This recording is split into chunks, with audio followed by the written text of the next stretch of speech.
is the Big O Show. This is the Big O Show. This is the Big O Show.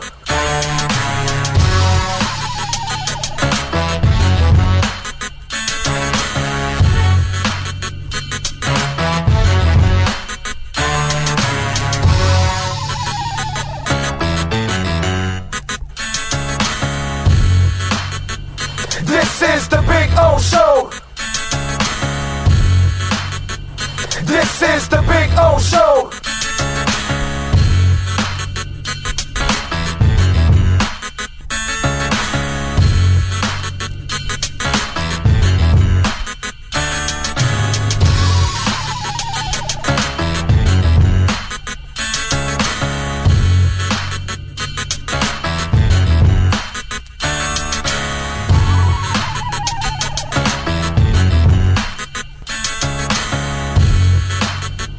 This is the Big O Show.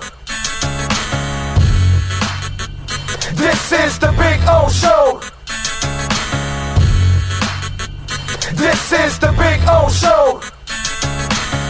Sports fans love a place with great food, cold drinks, and TVs everywhere. That's why sports fans love Sports Grill and their 7 amazing locations. Check out the Bird Road location at 11481 Southwest 40th Street in the back corner of the West Bird Shopping Center. Sports Grill is also now offering some great employment opportunities. All kinds of positions are now available from kitchen to hosting. Call for more information at 305-485-8845. From wraps to salads to amazingly delicious specialty dishes, Sports Grill is the home to the legendary special grilled wings. Since 1987, Sports Grill, good food, good drink, and good friends. This is the Big O Show. For over 16 years, EJDconstruction.com has provided South Florida residents quality craftsmanship, accurate project management, and exceptional service. That's why EJDconstruction.com is an A-rated member of Angie's List and the Better Business Bureau. When you're looking for the right custom home builder for additions or home remodeling, please call my friend Eric at 305-433-4843. That's 305-433-4843 for EJDconstruction.com.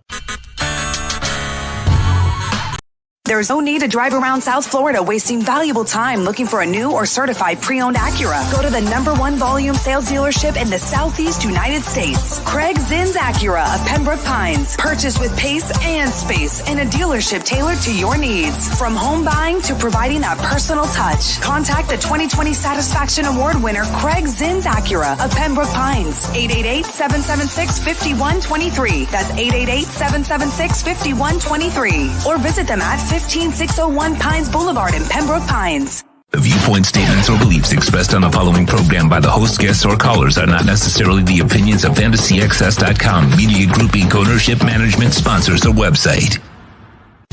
When it comes to South Florida sports teams, very few in the media have witnessed, lived, and covered it like the Big O. Let's start the program dedicated to your favorite South Florida teams with a passion that's unmatched. The Big O Radio Show is on. Here's the Big O. Let's try this one more time. Welcome aboard!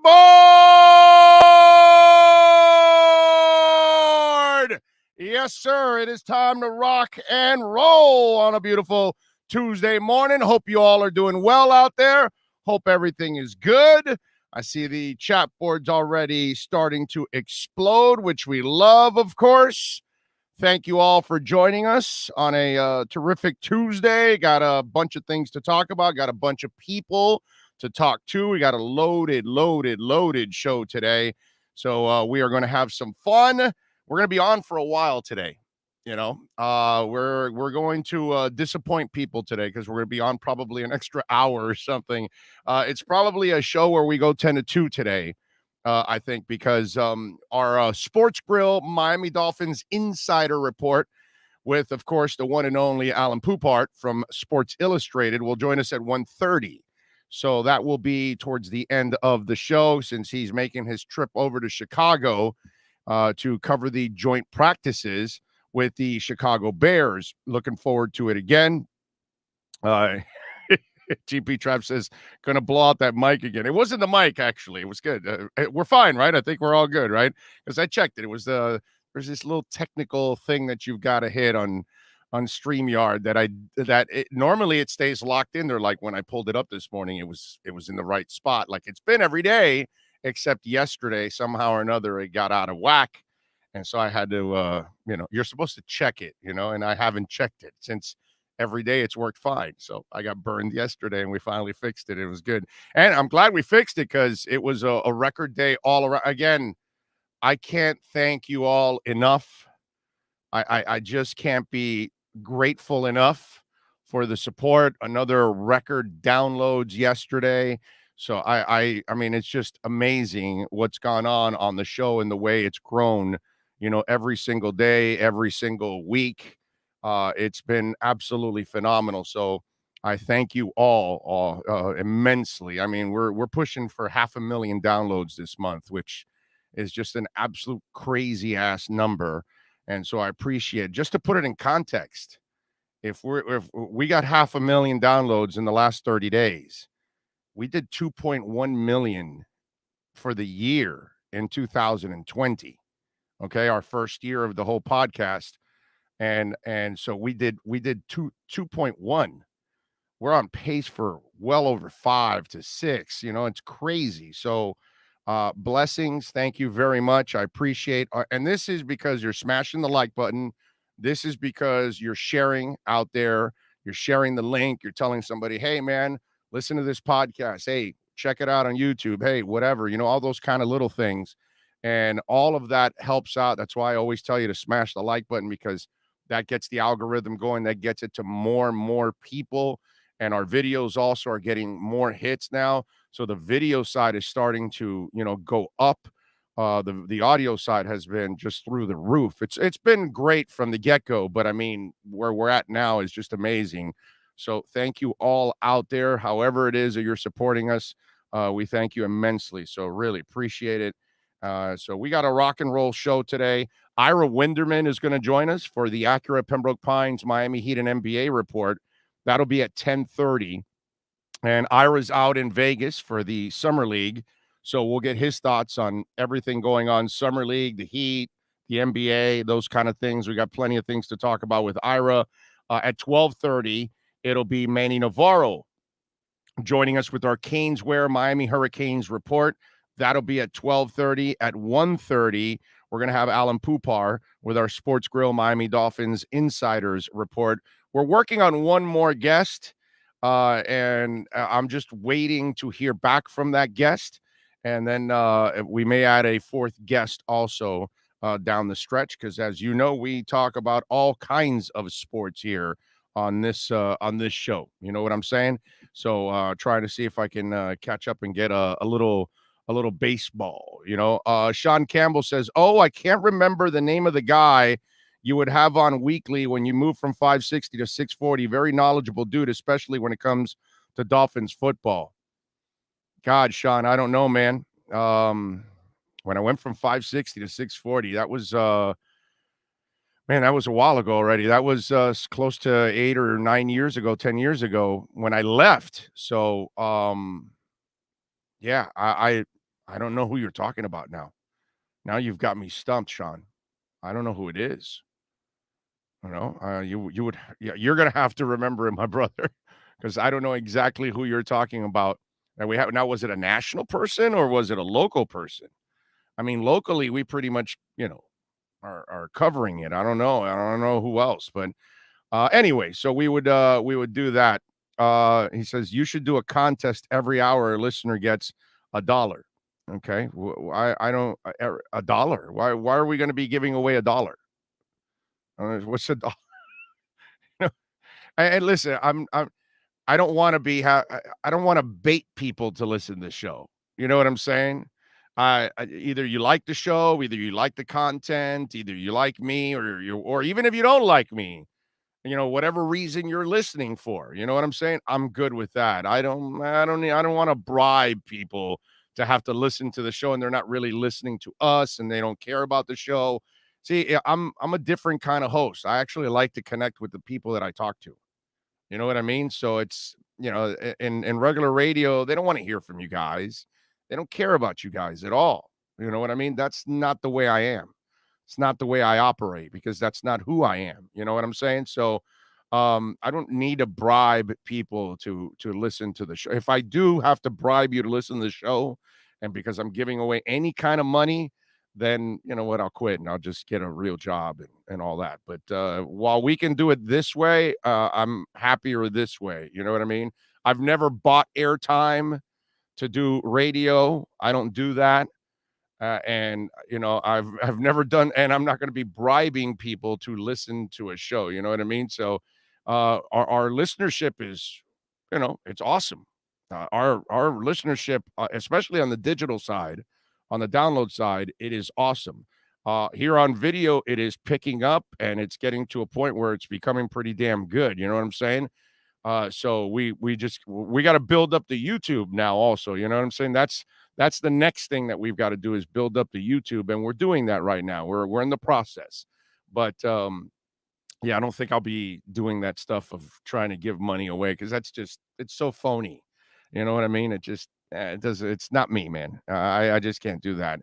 NorCal says, Jamie in San Jose, we got a watch party week 1, Fins versus Pats in Suisun City, 60 plus Fins fans. That's what NorCal says. Now that's a party. There you go. You should all fly down and hang out with us at Sports Grill, and we'll make it a bigger party. That's it. That's all you got to do. Remember, we're going to be at Sports Grill all season long, Bird and 114th, and in Miami Lakes. So make your plans. You want to join us? That'll be a great place for us to do the games. We'll be doing the pre and post game show and things like that. Let's see. No need for baiting, Big O. Just keep doing what you're doing, my man. Thank you, Jose. I appreciate you out there. Thank you. Jose Baño says 57 people on the stream and 30 likes. Come on, guys. Thank you, Jose. Thank you for fighting the good fight out there. That's right, folks. Let's go. Hit that like button, man. Smash the hell out of that like button. And remember, you can send in your comments on YouTube. Your questions, your comments, your insults, your compliments too. I appreciate those too. Twitter, Big O Show is the other way you can communicate with us. I've got my Twitter feed looking up right there. So if you've got something to say, bring it on. Like GP Trap says, those of you following Racing Bob Jenkins was part of the early days of NASCAR and ESPN, and then a legend at the Indy Motor Speedway, battling cancer, RIP.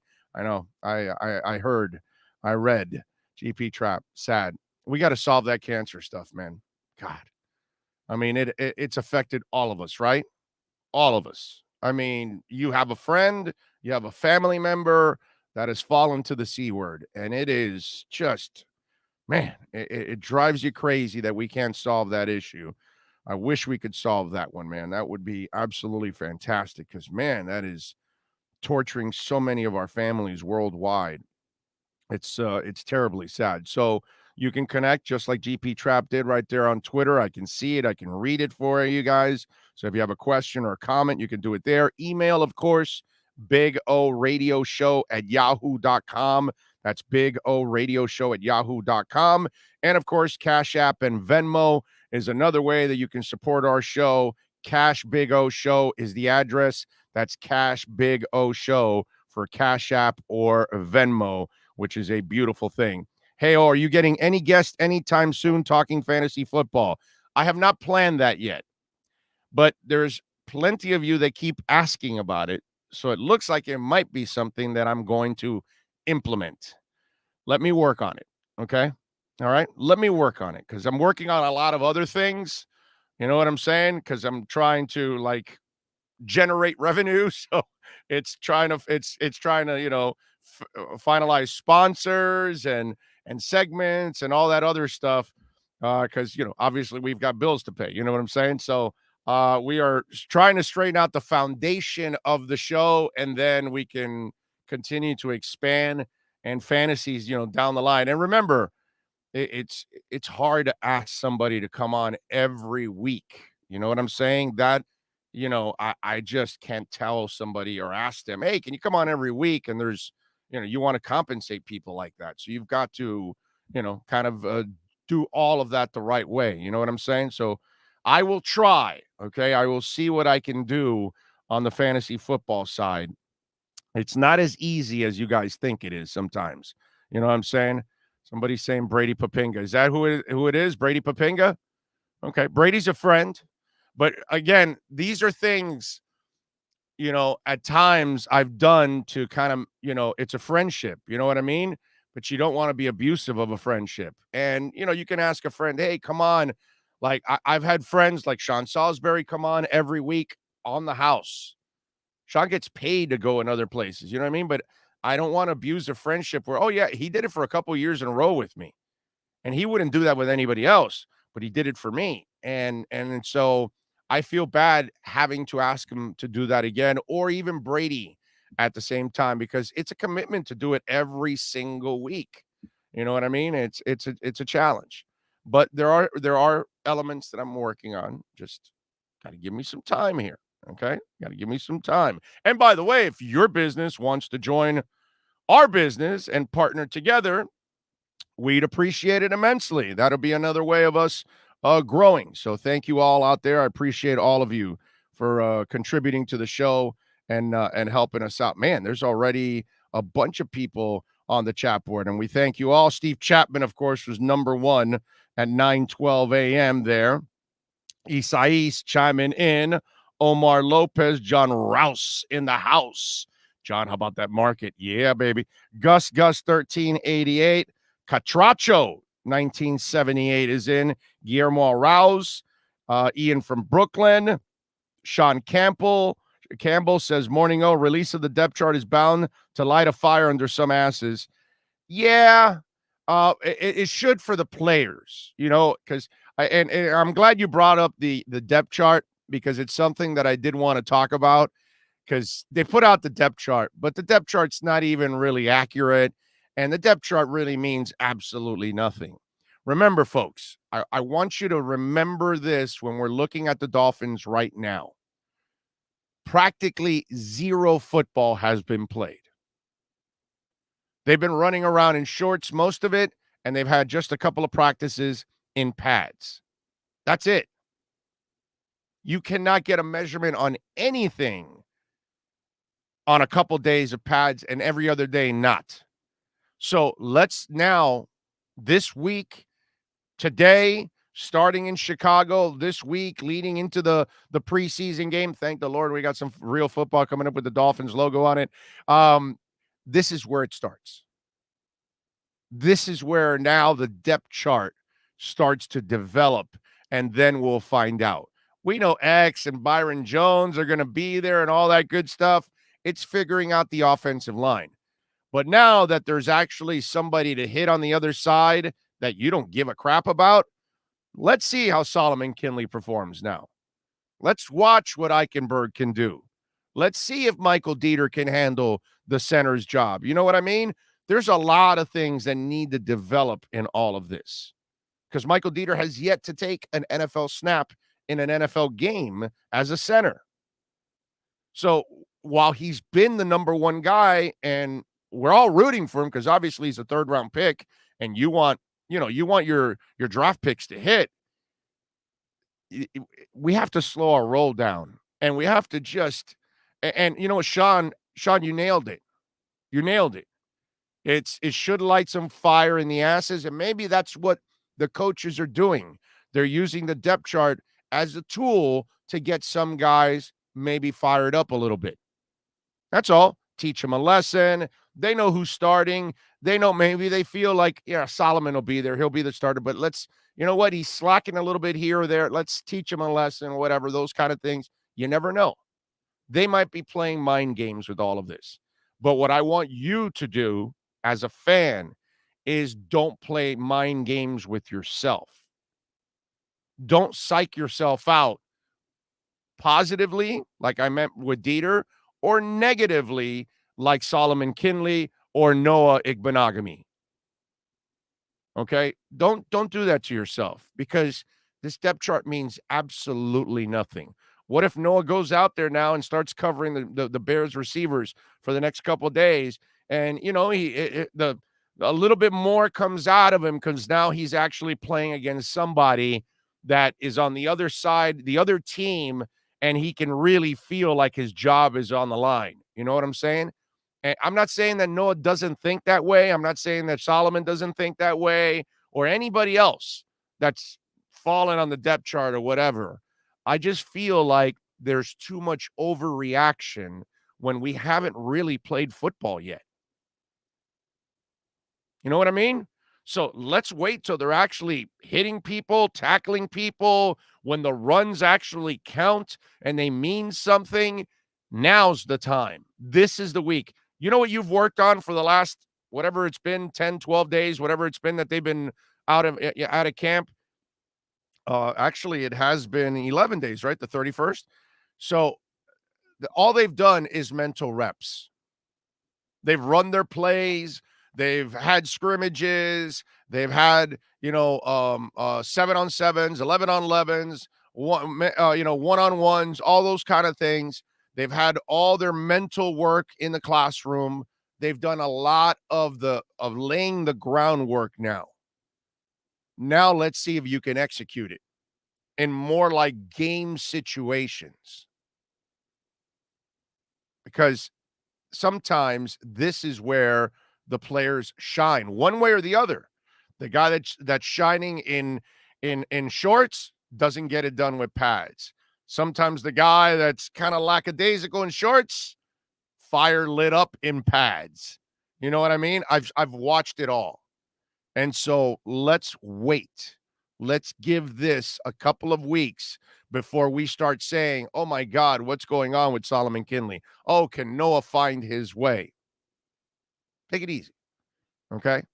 Take it easy. And again, I will remind you that if what's going on with Michael Dieter is true, and it does come to fruition, and he becomes the starting center, and he does play well, remember, it took him to his third year to figure it out.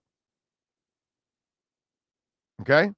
So if that's the case, it's a great example that shows you that you need to give players time to develop and kind of figure things out and get the consistency and figure out how to prepare their bodies and figure out how they've got to prepare mentally on a consistent basis and also learn how to erase the good plays and the bad plays. So when you had a great play, who gives a crap? It's the next play. Forget about that one. It's not going to help you on the next one. Forget about you dropping the pass or missing the block. It's not going to help you on the next one. Sometimes it rolls over with some of these young guys, and they've got to learn to have that kind of memory. So all these kind of things, they've got to learn, and they've got to figure out. And some of them have it already when they get here. Some of them don't. It is what it is. But I just want you guys to understand very little to no football has actually been played. So what they've been doing is not real football yet. That's why when I go to camp and I see what they're doing, it's like, this is completely different than what I was used to. You know what I mean? I was used to, like, from the first day, from the first moment, the first thing they did when they hit the practice field was inside drill. You know what I mean? That's how Jimmy wanted to get things started, with inside drill. All right, this is how we break it right here. Here's how we break the ice and get camp going. Inside drill. Let's find out where everybody is right away. And you were able to do that. They don't do those kind of things now. So now we have to wait for these kind of situations. And that's why I'm a huge fan of I become a bigger fan of Flo every month, pretty much, that he's been here, because he does something again that, I love. And this offseason, this preseason, he's got 2 practices against 2 different teams besides the preseason games. So in my eyes, you've got about 5 games to prepare for the regular season. They're giving their guys a real good opportunity to find out about them and for them to figure out who's who and who to start. You know what I mean? So again, let's slow the roll and let's not overreact too much on what's going on in with the depth chart. It's just not smart. Let's see. Jose Banos is in. King Short is in. Chris Ike Let's see. Jose Baños says, anyone knows if the Dolphins practice today? Well, they're in Chicago, man, for the scrimmages. Let's see. Call of Duty says, Buenos Dias from the Jersey Shore. I like it. I like it. You know what you need to do, Call of Duty? I need you to go over by the Stone Pony and take a picture and post it for me over there on our Twitter page at Big O Show. That's what I need to see, just a picture of the Stone Pony. It's still on my bucket list. I visited the Stone Pony because I went to the the amphitheater that's about half an hour away from the Stone Pony. I think it's called the PNC or something like that. I forgot what it is, but it's an amphitheater. And I went and I saw Korn there, and I saw several bands. Stone Sour, Korn, Skillet. It's another band now. I'm forgetting who it is, but it was like 4 bands. It was a great concert, and we had a blast at that place. It's a Toyota. It's sponsored by Toyota, if I remember correctly, that arena or that amphitheater, and because we were going in that direction, the Jersey Shore was close by, and so I said, hey, let's go early and let's go over to the Stone Pony. So we were able to walk in, check out the Stone Pony. I bought a shirt. I got a Stone Pony shirt. And then I said, okay, this place is so freaking legendary. I have to fly up here one day for a concert. So that is left. That's one of the things I have on my bucket list, is to go up north for a couple days, maybe a week, and see several concerts, but definitely centered around one that's at the Stone Pony. Because I got to go see a concert at the Stone Pony. I mean, I can't move on to heaven without a concert at the Stone Pony. I mean, that's just absolutely important. You know what I'm saying? So I appreciate all of you checking in. Jose Solderon is in. Herman Cueva, Troy Ortiz, James Roman. Let's see. What else do we have here? Jamie Zorria is up in San Jose, California. Thank you, sir. James 53100. Manny better get it done this year or he's out. James, you can forget about that. There's no shot they fire Manny no matter what happens this year. He can win 10 games. He can win 5 games. They're not firing him this year. Remember, the AD hasn't hired anybody except Manny, and he paid $4 million to acquire him. So if he puts Manny on the hot seat, Blake James basically puts himself on the hot seat. I'm telling you, there's no shot that they fire him this year, no matter what. It'll take a couple of years, so it may be another year, and then they'll get to that point because there'll be some excuse. Let's see, what else do we have here? Andy says, love how in-depth you get with the team, the issues and the personalities like Omar that you have on the show. Keep it going. I listen to Dougley now. I listen to you. Thank you, sir. Appreciate it. Mitchell Young is in. Trey is in. I mean, it is absolutely loaded. I can't go through all of them now because you guys are just absolutely amazing, but I appreciate all of you out there. Jay Jones says, I just started listening to you and we are on the same page on players in training camp. Too many fans think that the training camp is tell all of the players' ability. I agree. Steven says, sorry, Big O, didn't tune in from the beginning. What did I miss? Good morning, brother. Well, there's a rewind button. That's the beautiful thing about all of this. There's a little thing called a rewind button, and you can actually find out. But no, we haven't done too much. We've been messing around a little bit and having some fun. Ira's going to join us. He's already in the batter's box, ready to go. He'll join us here at the bottom of the hour. We'll talk a little basketball, and there's several issues to talk about with the Heat and around the NBA. A very interesting scenario developing across the border, and we'll get into that. Manny Navarro is going to stop by, like I told you, at 12:30 with our Canesware Miami Hurricanes report. At 1:30, it's our Sports Grill Miami Dolphins Insider Report with Alan Poupart. So we'll get his thoughts on the Dolphins since he's up in Chicago with the team. Ray is saying, Big O, I live in New Jersey. Just saw Southside Johnny and the Asbury Jukes. Springsteen sometimes shows up. Not this time. Also, check out the Silver Ball Pinball Museum across the street. I did see the Silver Ball Pinball Museum when I was there. I went there, and then I went to the pizza joint that's on the other side of the Stone Pony where it's at. I've walked all over the place because I know how historic it is. Obviously, I know about all the Springsteen connection and the Stone Pony. So it was one of those things that when I was going to that amphitheater and I found out how close to Jersey Shore and the Stone Pony was, I told my buddy, I go, we got to go check it out. You know what I mean? Even though we're not going to a concert there, I have to see, the Stone Pony. It's just one of those things. It's like when I went to Los Angeles, I went to a concert at the Troubadour, but I still went to the Viper Room. I went to the Rainbow. I went to the Roxy. I had to go to all the rock and roll clubs, the Whiskey A Go-Go. I had to just walk in there and at least check it out because obviously I'm a music fanatic, and the history of those clubs. Viper is the one that doesn't have the same history as the other ones, but still Johnny Depp bought that years ago and it's turned into one of the key rock clubs in all of Los Angeles. By the way, for those of you that don't know, if you watch The Valley Girl, the bar that he goes in when he and his girl are broken up and he has sex with that other girl in the bathroom, that is the Viper Room that now Johnny Depp used to own because he bought it, converted it, made it a really good rock club, and then sold it. He doesn't own it anymore. But that's the Viper Room, actually, for those of you that watch Valley Girl. How about that?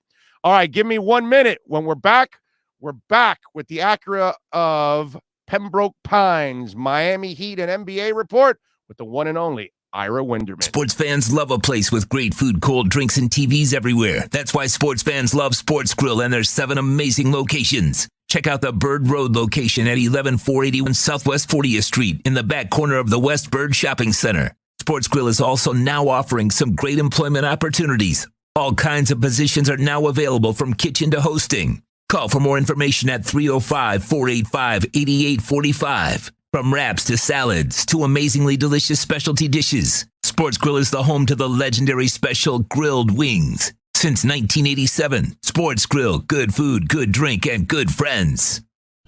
This is the Big O Show. For over 16 years, EJDconstruction.com has provided South Florida residents quality craftsmanship, accurate project management, and exceptional service. That's why EJDconstruction.com is an A-rated member of Angie's List and the Better Business Bureau. When you're looking for the right custom home builder for additions or home remodeling, please call my friend Eric at 305-433-4843. That's 305-433-4843 for EJDconstruction.com.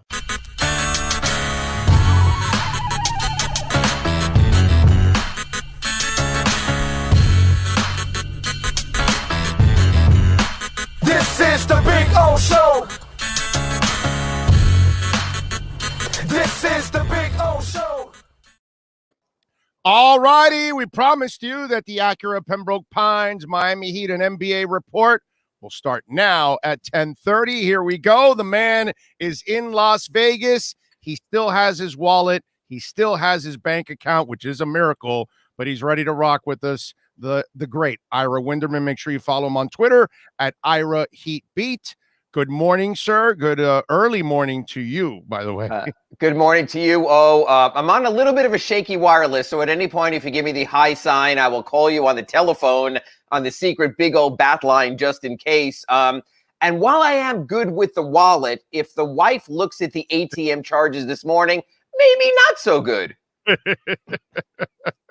Although I got to tell you, the charge that's not looking too good is the charge that Toronto made on their credit card for several $1 million for a player called Goran Dragic.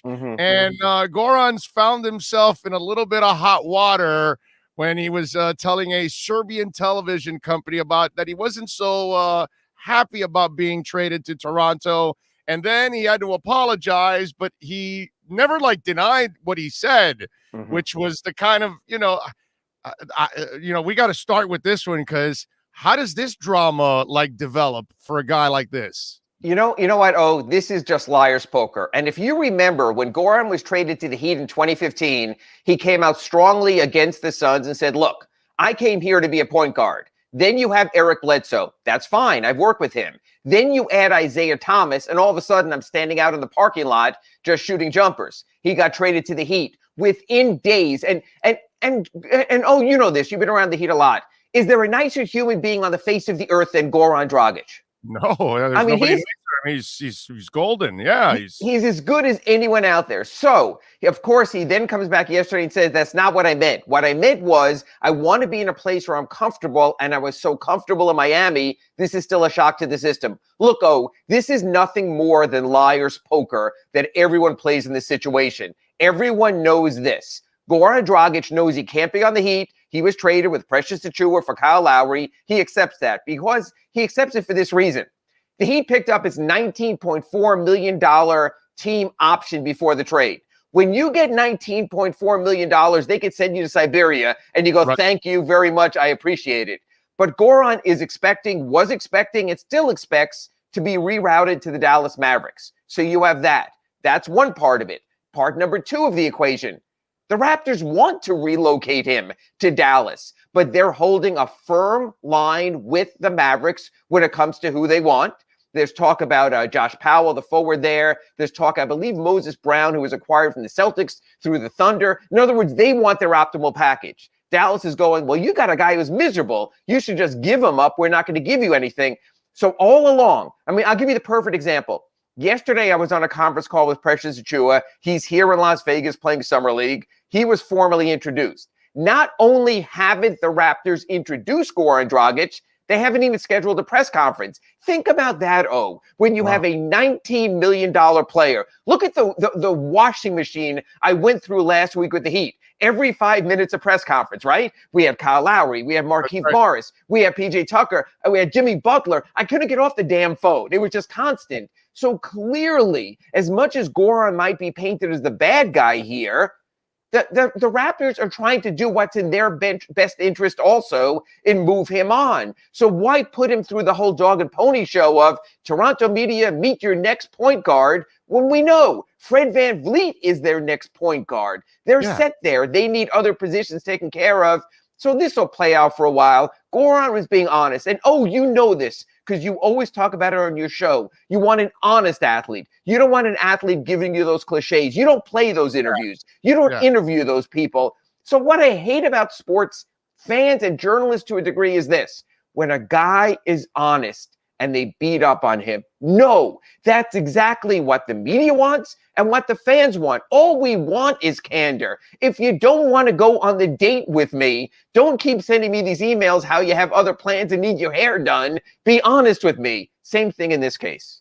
Okay. All right. That's and after those comments, they would definitely won't schedule a press conference. I can't see it. Can you imagine? No, I mean, matter of fact, I'm going to give you a part B of this. Just like Pat Riley is yet to comment on the Kyle Lowry trade, because, and I'm sure we'll get to this, amid the NBA investigation, you don't want to answer those questions also. I mean, basically, I saw Andy Ellisberg here the other day at the Heat game in Vegas. I gave him a wave. He gave me a wave. We're both wearing masks. You can't tell the emotions, but I got to imagine that Andy Ellisberg is absolutely pins and needles and on edge because of what's going on. So you know what? There are times I understand people can't talk also. For Goran, this is one of them. For Pat Riley, this is one of them. Yeah. All right. So segue to that. Where does this lead? I mean, are they going to take away a pick in 2037? Because, I mean, the Heat don't have picks for like 40 years anyway. So what's going to happen? I'm not worried about any money fine. The Arisons can handle $500,000, $1 million, or $5 million, whatever the fucking is. They can handle that. I'm not going to cry the river for them. But are they going to lose a draft pick in 30 years from now? Well, first of all, because I'm just starting here on the Big O show, is profanity allowed or discouraged? You tell me. No, I mean, I don't want you to go on a sexual tirade. Okay. I'll use the euphemism. But if a shit and an F-bomb drops, I'm all right with that. That's all right. I think this is total BS. I'll put it that way. You can spell it out if you want or whatever. And this is the reason. Because it's bullshit. This is not tampering. This is what I wrote a story in the Sun Sentinel. I spoke to an attorney involved in the situation. This is what they call gun jumping. The Heat acted too early. Or did they? For this reason.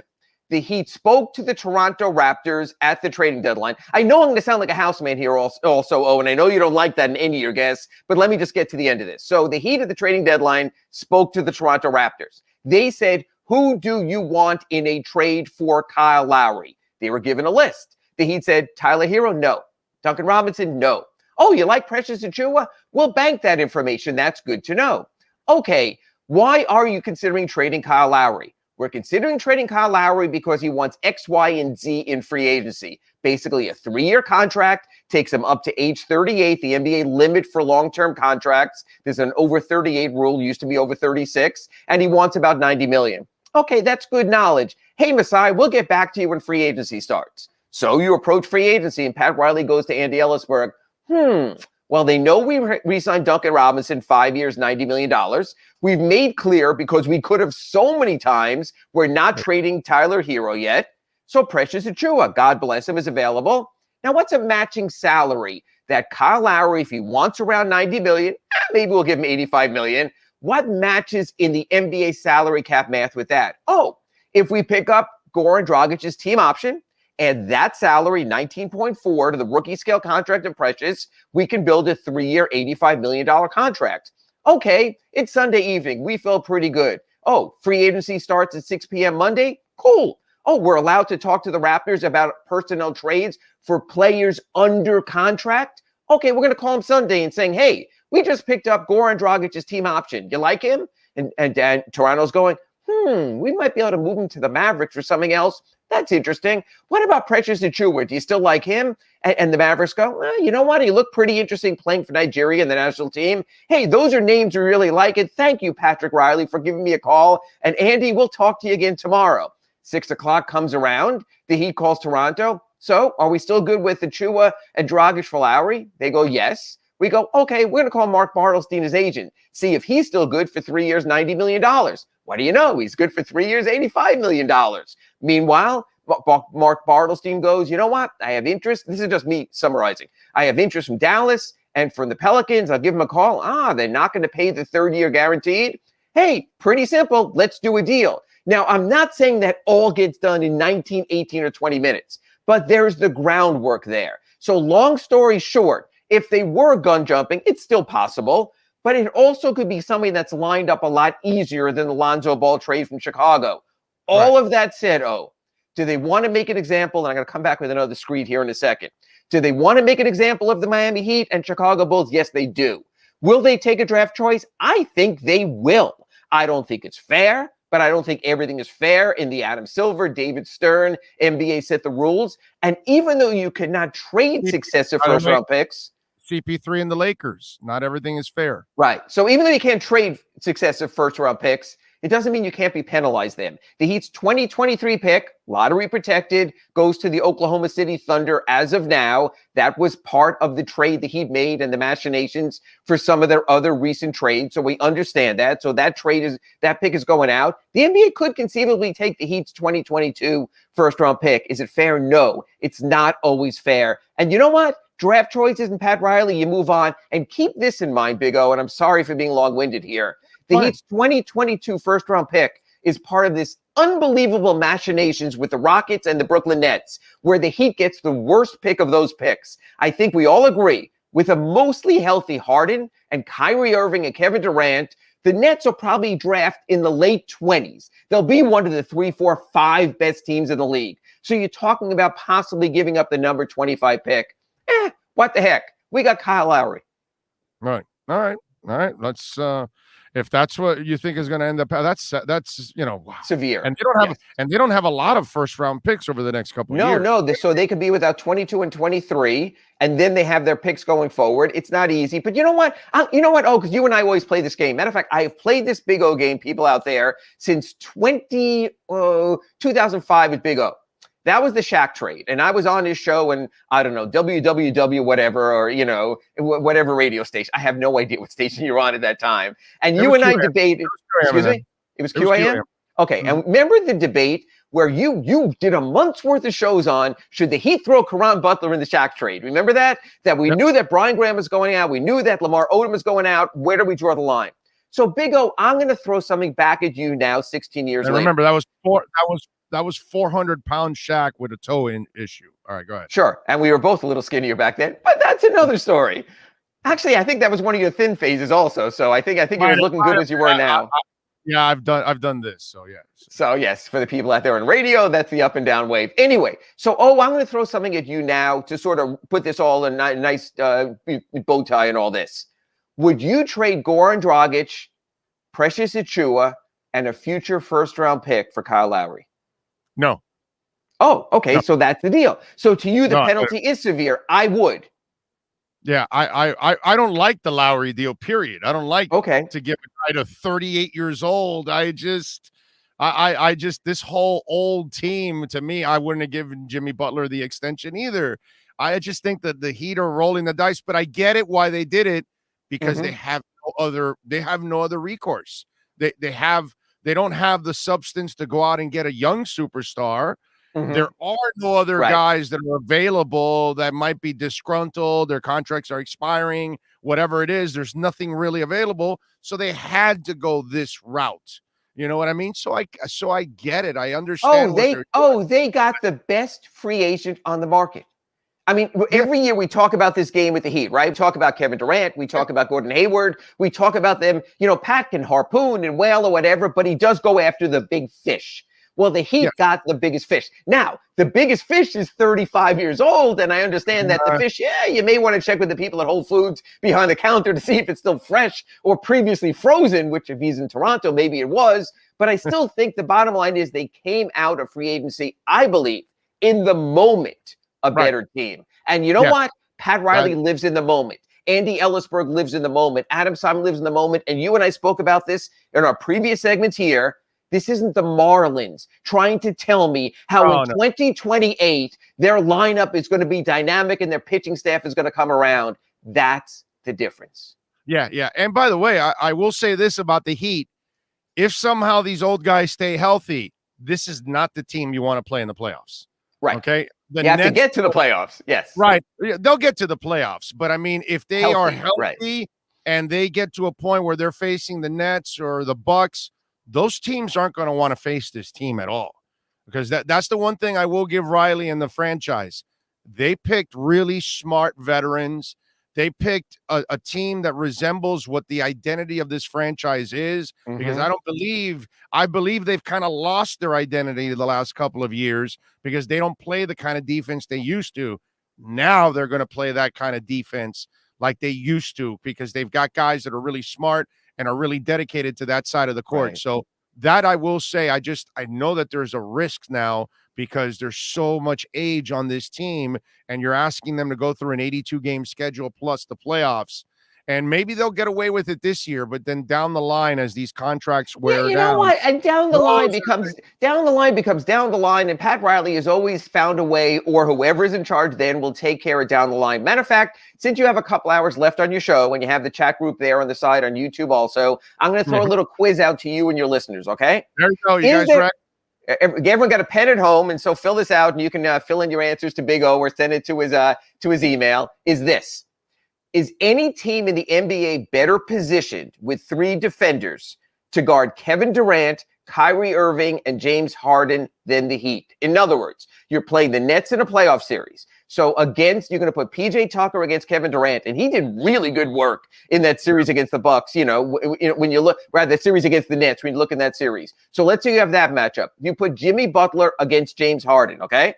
And then against Kyrie Irving, you have the Bulldog defense of Kyle Lowry. So you have those three matchups going on. Again, folks out there, get your pen, find other teams. Maybe you want to argue Milwaukee. Maybe you want to say, with Giannis Antetokounmpo. No, because they lost PJ. I would be with you on Milwaukee if they still had PJ, because then you've got Giannis, PJ, and Holiday. Believe it or not, DiVincenzo also. No, DiVincenzo can help you on defense too. You know what I'm saying? So that's another. That guy was missing in their team. That was a huge loss. Series. Yeah. No, I agree. What I'm saying is, realize that, but yes, you're right. And that's why just like when the Heat had the big three, when the Heat had LeBron and Bosh and Wade, every team out there was saying, how can we build a team to try to defend or at least compete with those guys? And you know what? And I said this before to you last week. You're not going to outscore the Nets. You're not. If the Heat went out there and got young, offensive-minded players like you like, Big O, You're not going to outscore the 3 best scorers. I mean, that's a team that conceivably could finish with 3 of the top 5 scorers in the NBA this coming season. So what do? You take the opposite approach. We're not going to outscore them. We'll try to outstop them. And you play it that way also. It's intriguing. I agree. The future remains an utter abstract for the Miami Heat anyway. But you know what? They're living in the moment. They've always found a way. How many craptastic years have the Heat really had since 2008 when they tanked because they thought they were going to get Derrick Rose and got Michael Beasley instead? But except for then, they've been up and down. But you know what, every other single season, they've gone into the final week of the season at least with a chance for the playoffs. There was the year they lost the final game. They got Justice Winslow. They had to play around because of trade protections on picks. But they live in the moment, and I love it because all I want, I think all your listeners want, all the viewers on Bally Sports Sun want is this: every game to be meaningful. That's what Pat Riley has created in his quarter century plus with the Heat. Yeah, no, there's no doubt about that. And again, defensively, this is a team that can really scare people. By the way, Moondog Trading threw in Bobby Portis too, who can definitely help out on defense. He's right about that. They're a good team defensively. And that's another team. And that's another team you're going to have to beat anyway. So you're going to have to put PJ Tucker on Giannis. You're going to have to put Jimmy on Middleton. You're going to have to put Lowry on Holiday. But you have that possibility. You have that option. Philly doesn't have that option. Boston doesn't have that option. New York doesn't have that option. Atlanta doesn't have that option. The Heat could finish behind all of those teams. They could be a 6th-place team again. Oh, it is possible. You're going to have to rest. You're going to have to load manage, call whatever you want. You certainly could say in the East that Brooklyn finishes 1st, Milwaukee 2nd, Philly 3rd, maybe Atlanta 4th. You're fighting with the Knicks. But like you said, there is regular season basketball and there's playoff basketball. Ira, as always, joins us twice a week on Tuesdays and on Fridays for the Acura Pembroke Pines Miami Heat Report. Make sure you visit our friends over at Pembroke Pines, Acura 15601 Pines Boulevard. Go see Larry Schlossberg and company and tell them that Big O sent you. I promise you, they will definitely take care of you. All right, let's stay on the defensive side of the equation here. Sure. KZ Okpala. In 2019, they traded 3 second-round picks to acquire this young man. We have heard the name KZ Okpala over and over and over again and how high the Heat are on him.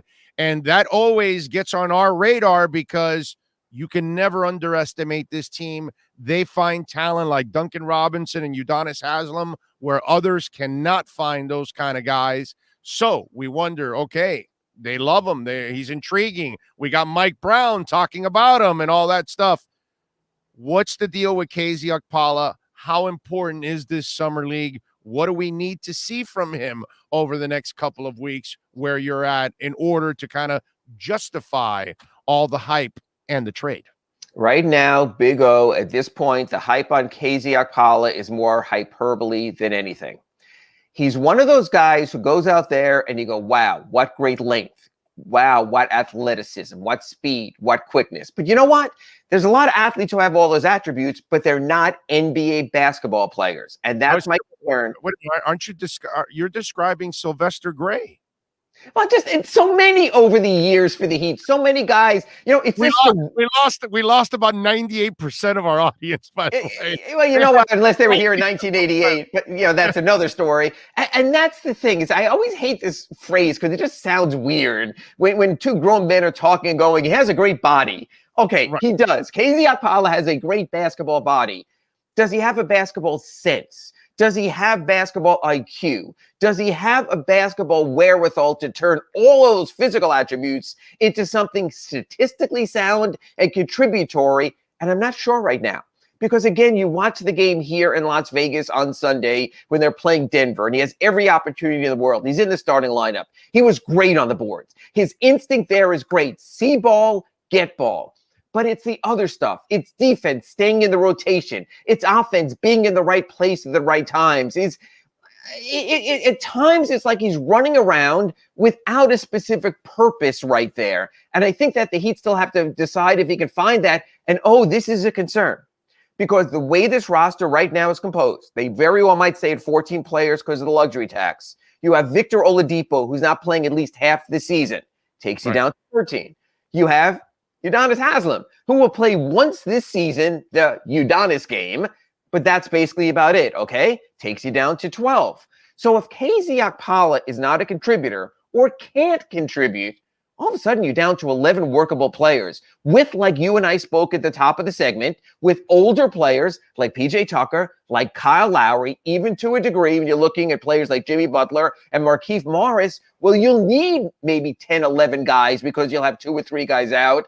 That's my concern with KZ Okpala. This roster right now might be carrying a lot of ballast when maybe it can't afford it. Hey, if UD was playing a regular rotation, fine, you got another power forward. Hey, if Victor Oladipo was there from the get-go, fine, you have another athlete.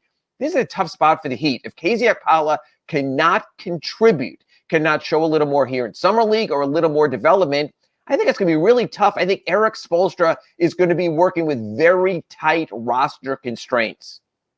Wow. So so it's a sure thing. You think they will keep him even if he struggles? Then it kind of you know what? He's in the 3rd year of a guaranteed contract, and because of where the luxury tax is, because of where the hard cap is, their hard cap because of the sign and trade for Lowry. Yeah, they're going to keep him. And you know what? You also keep players because you can use them in trades. In other words, just like Precious, God bless him, had a great first half of the year, tailed off. His contract proved, movable and workable. The Heat have almost no movable contracts. Every single guy you sign in the offseason, you cannot trade until December 15th. So you can almost wipe half the roster off there. I think more than half, actually. So when you look at trade chips in the moment, if something happens and someone becomes available, say, well, all of a sudden, you have Tyler Hero, you have KZ Okpala, you're not trading Jimmy, you're not trading Bam, so you really don't have much you can trade there. So at the least, he'll become salary cap ballast, but you really do hope for more because like you pointed out, they gave out 3 second-round picks to acquire him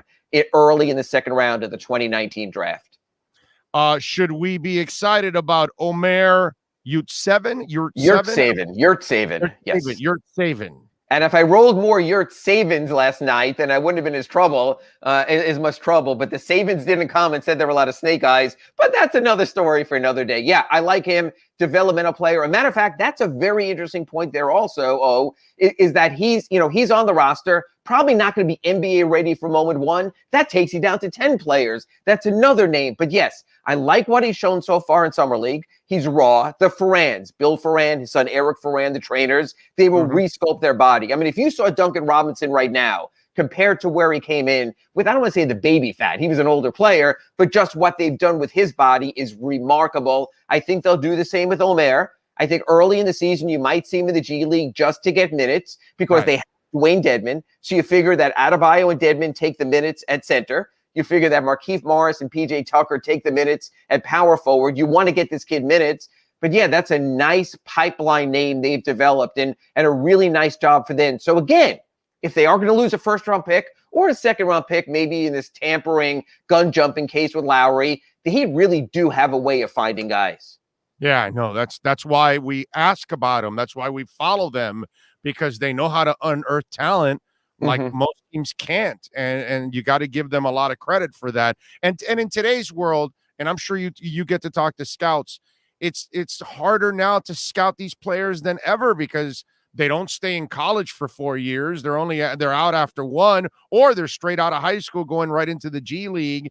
So it's really hard to kind of. And Big O, it's been even harder now with COVID. You haven't scouted in person. You've been very limited in interviews, very limited in the combines. So if you find a player in these last 2 years that really says something for you, this is someone who's on the Turkish national team. This was someone who played very well for the Oklahoma City Blue in the very limited 1 month G League schedule this year. But you know what? He was nondescript at North Carolina State. He was nondescript at Georgetown. I defy, again, feel free to text Big O once I'm done with this segment.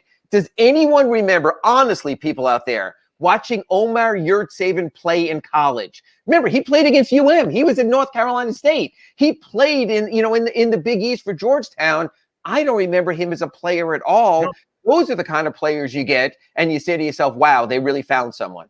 Yeah, no doubt. All right, by the way, did you take a picture with Bam in the gold medal or what? He wouldn't let me get that close. They were social distancing us. They said it was because of COVID. I think they knew because of what that thing was worth, and how I could use a few extra bucks after a night like last night at the tables. There you go.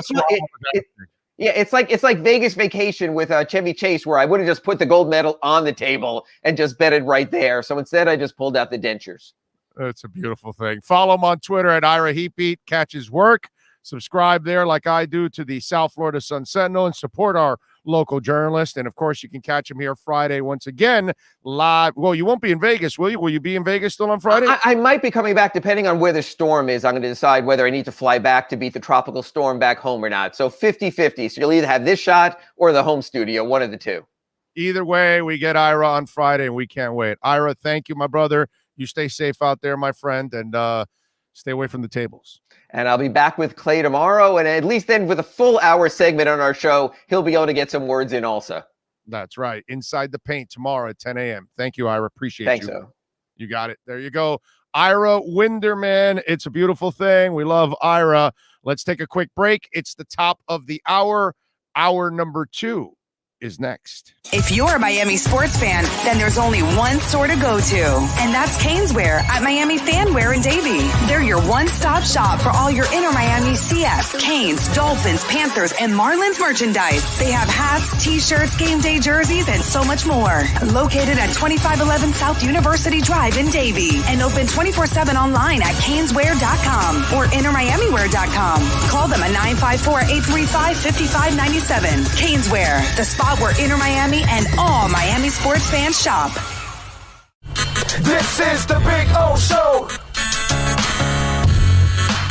There's many ways to support our program, from subscribing and liking the show to visiting our terrific sponsors. Another way is using Cash App. If you would like to donate to the show and help us grow, download Cash App and search Cash Big O Show. That's Cash Big O Show. We appreciate your support as we continue to build the best sports show on the planet for South Florida sports fans. Support the Big O Show by using Cash App and donate to Cash Big O Show. Thank you for your incredibly loyal support. This is the Big O Show. There's no need to drive around South Florida wasting valuable time looking for a new or certified pre-owned Acura. Go to the #1 volume sales dealership in the Southeast United States. Craig Zinn's Acura of Pembroke Pines. Purchase with pace and space in a dealership tailored to your needs. From home buying to providing that personal touch. Contact the 2020 Satisfaction Award winner Craig Zinn's Acura of Pembroke Pines. 888-776-5123. That's 888-776-5123. Or visit them at 15601 Pines Boulevard in Pembroke Pines.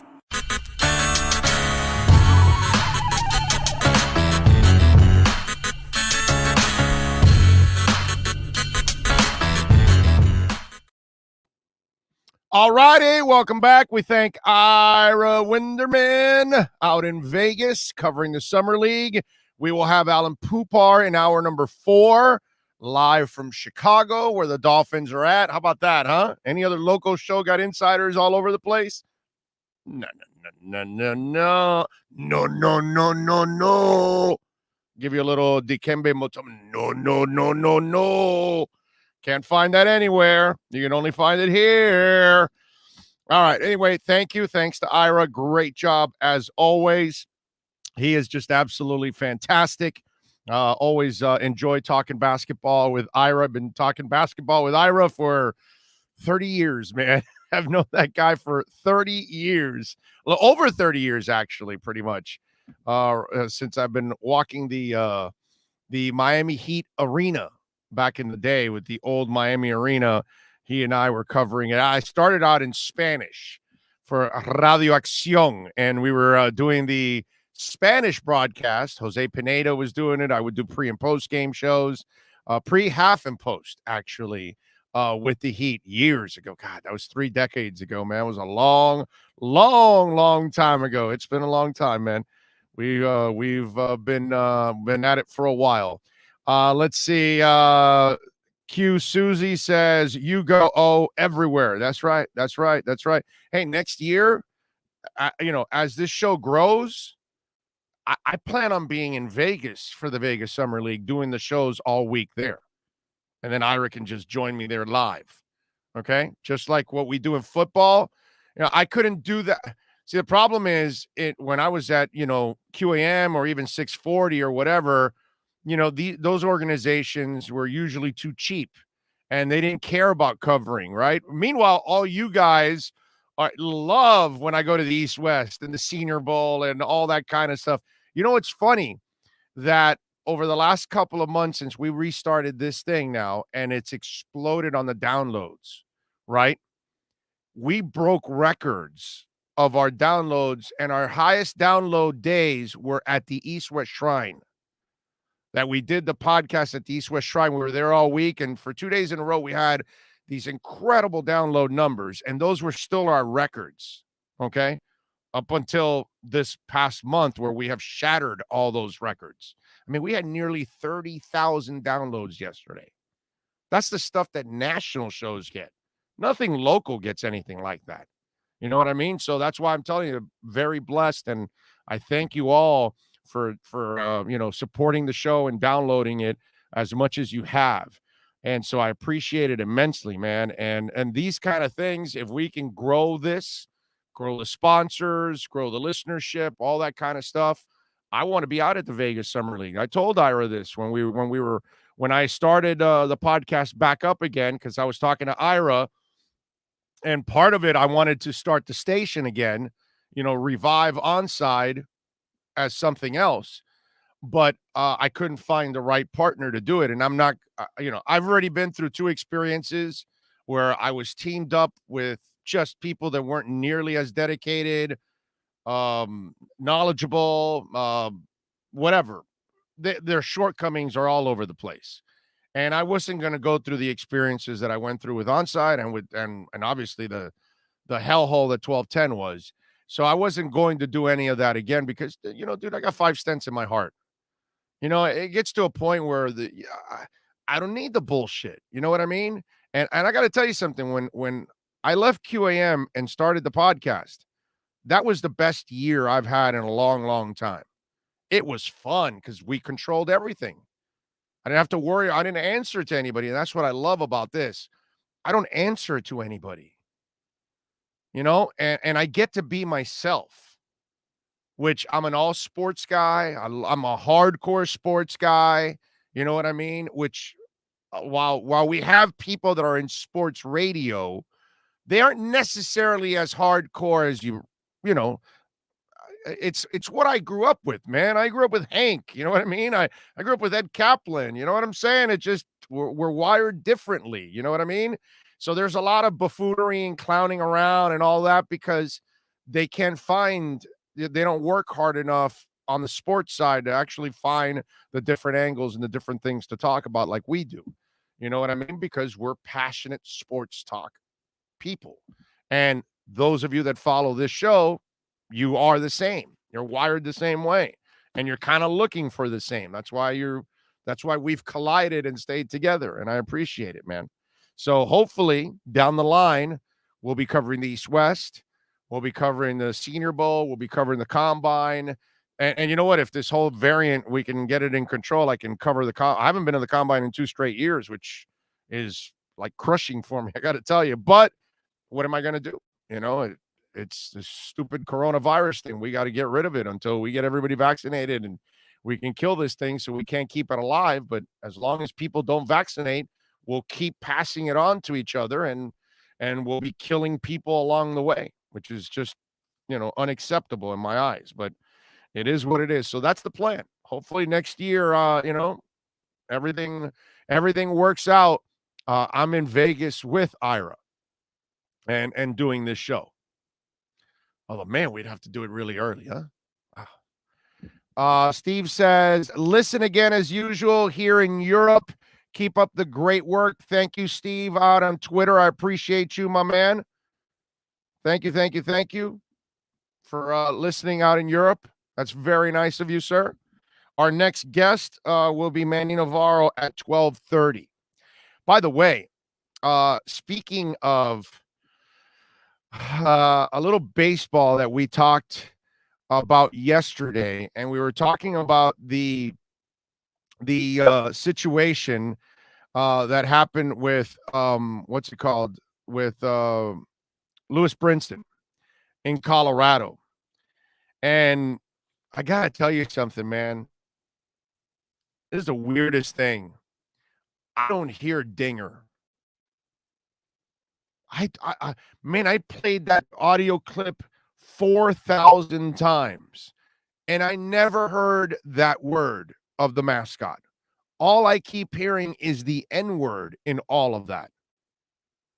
I don't know how many of you did the same thing, but like, and you know, they highlighted the guy and they show him that way, you know, going like this.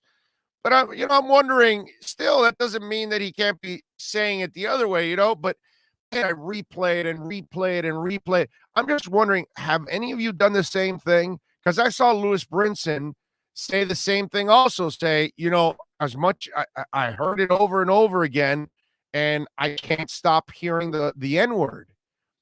And I'm the same way. I keep listening to it, and you know, the Rockies, they said that they investigated it and all that, but every time I hear the audio clip, I hear the N-word. And almost also there's like that drag with the two G's instead of one G, you know? And it's just, man, it's just weird. I don't know if any of you have experienced the same thing, but for me, that's kind of been the issue. You know what I'm saying? And so it's been really, really weird on all of that. It says, Big O, you're having internet issues. Yeah, I'm looking at my face on the screen, and it's kind of fuzzy. I see that, but I can't do anything about it. You know what I mean? It's just, that's probably something that's going to have to fix, because it's probably something local or something like that. So I'm sorry. It's funny because on the live screen, it's perfect, but on the feed, it's not. So I know that you guys are probably going through it. Alfredo says, I hear the N-word as well. Big O broadcasting from Mars.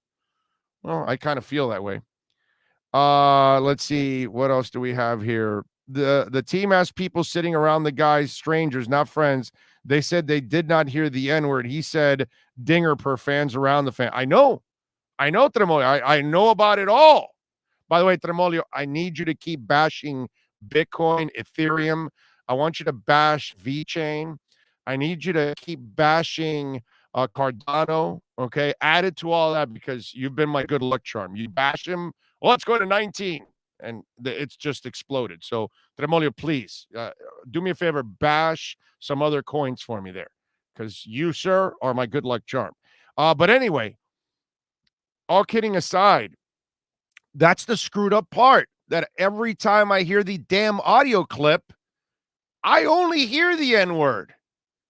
I can't make it out. I'm trying to, like, you know, in my mind, he's saying dinger, dinger, dinger. Okay, let me hear it. I want to hear dinger. And there's nothing. And every time I'm listening, it's like I'm hearing the N-word.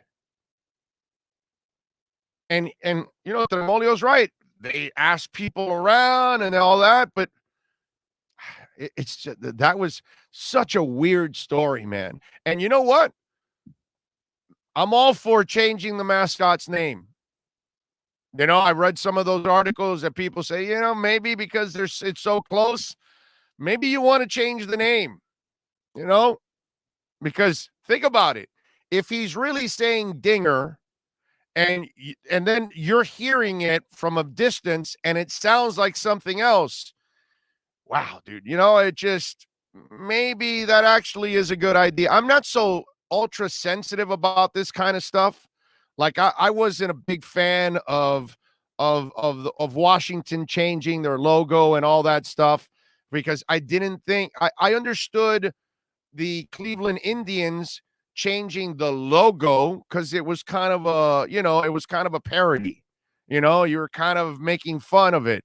But I never looked at the Washington logo or the Seminoles as one that was degrading. I think it was honoring, you know, the American natives. You know what I mean? That's the way I kind of looked at it, to me, because we honor things all the time. So I'm not Mr. Ultra sensitive about all this stuff.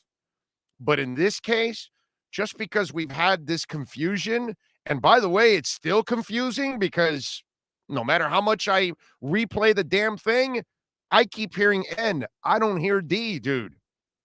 It's just screwed up. You know what I mean? So, you know what?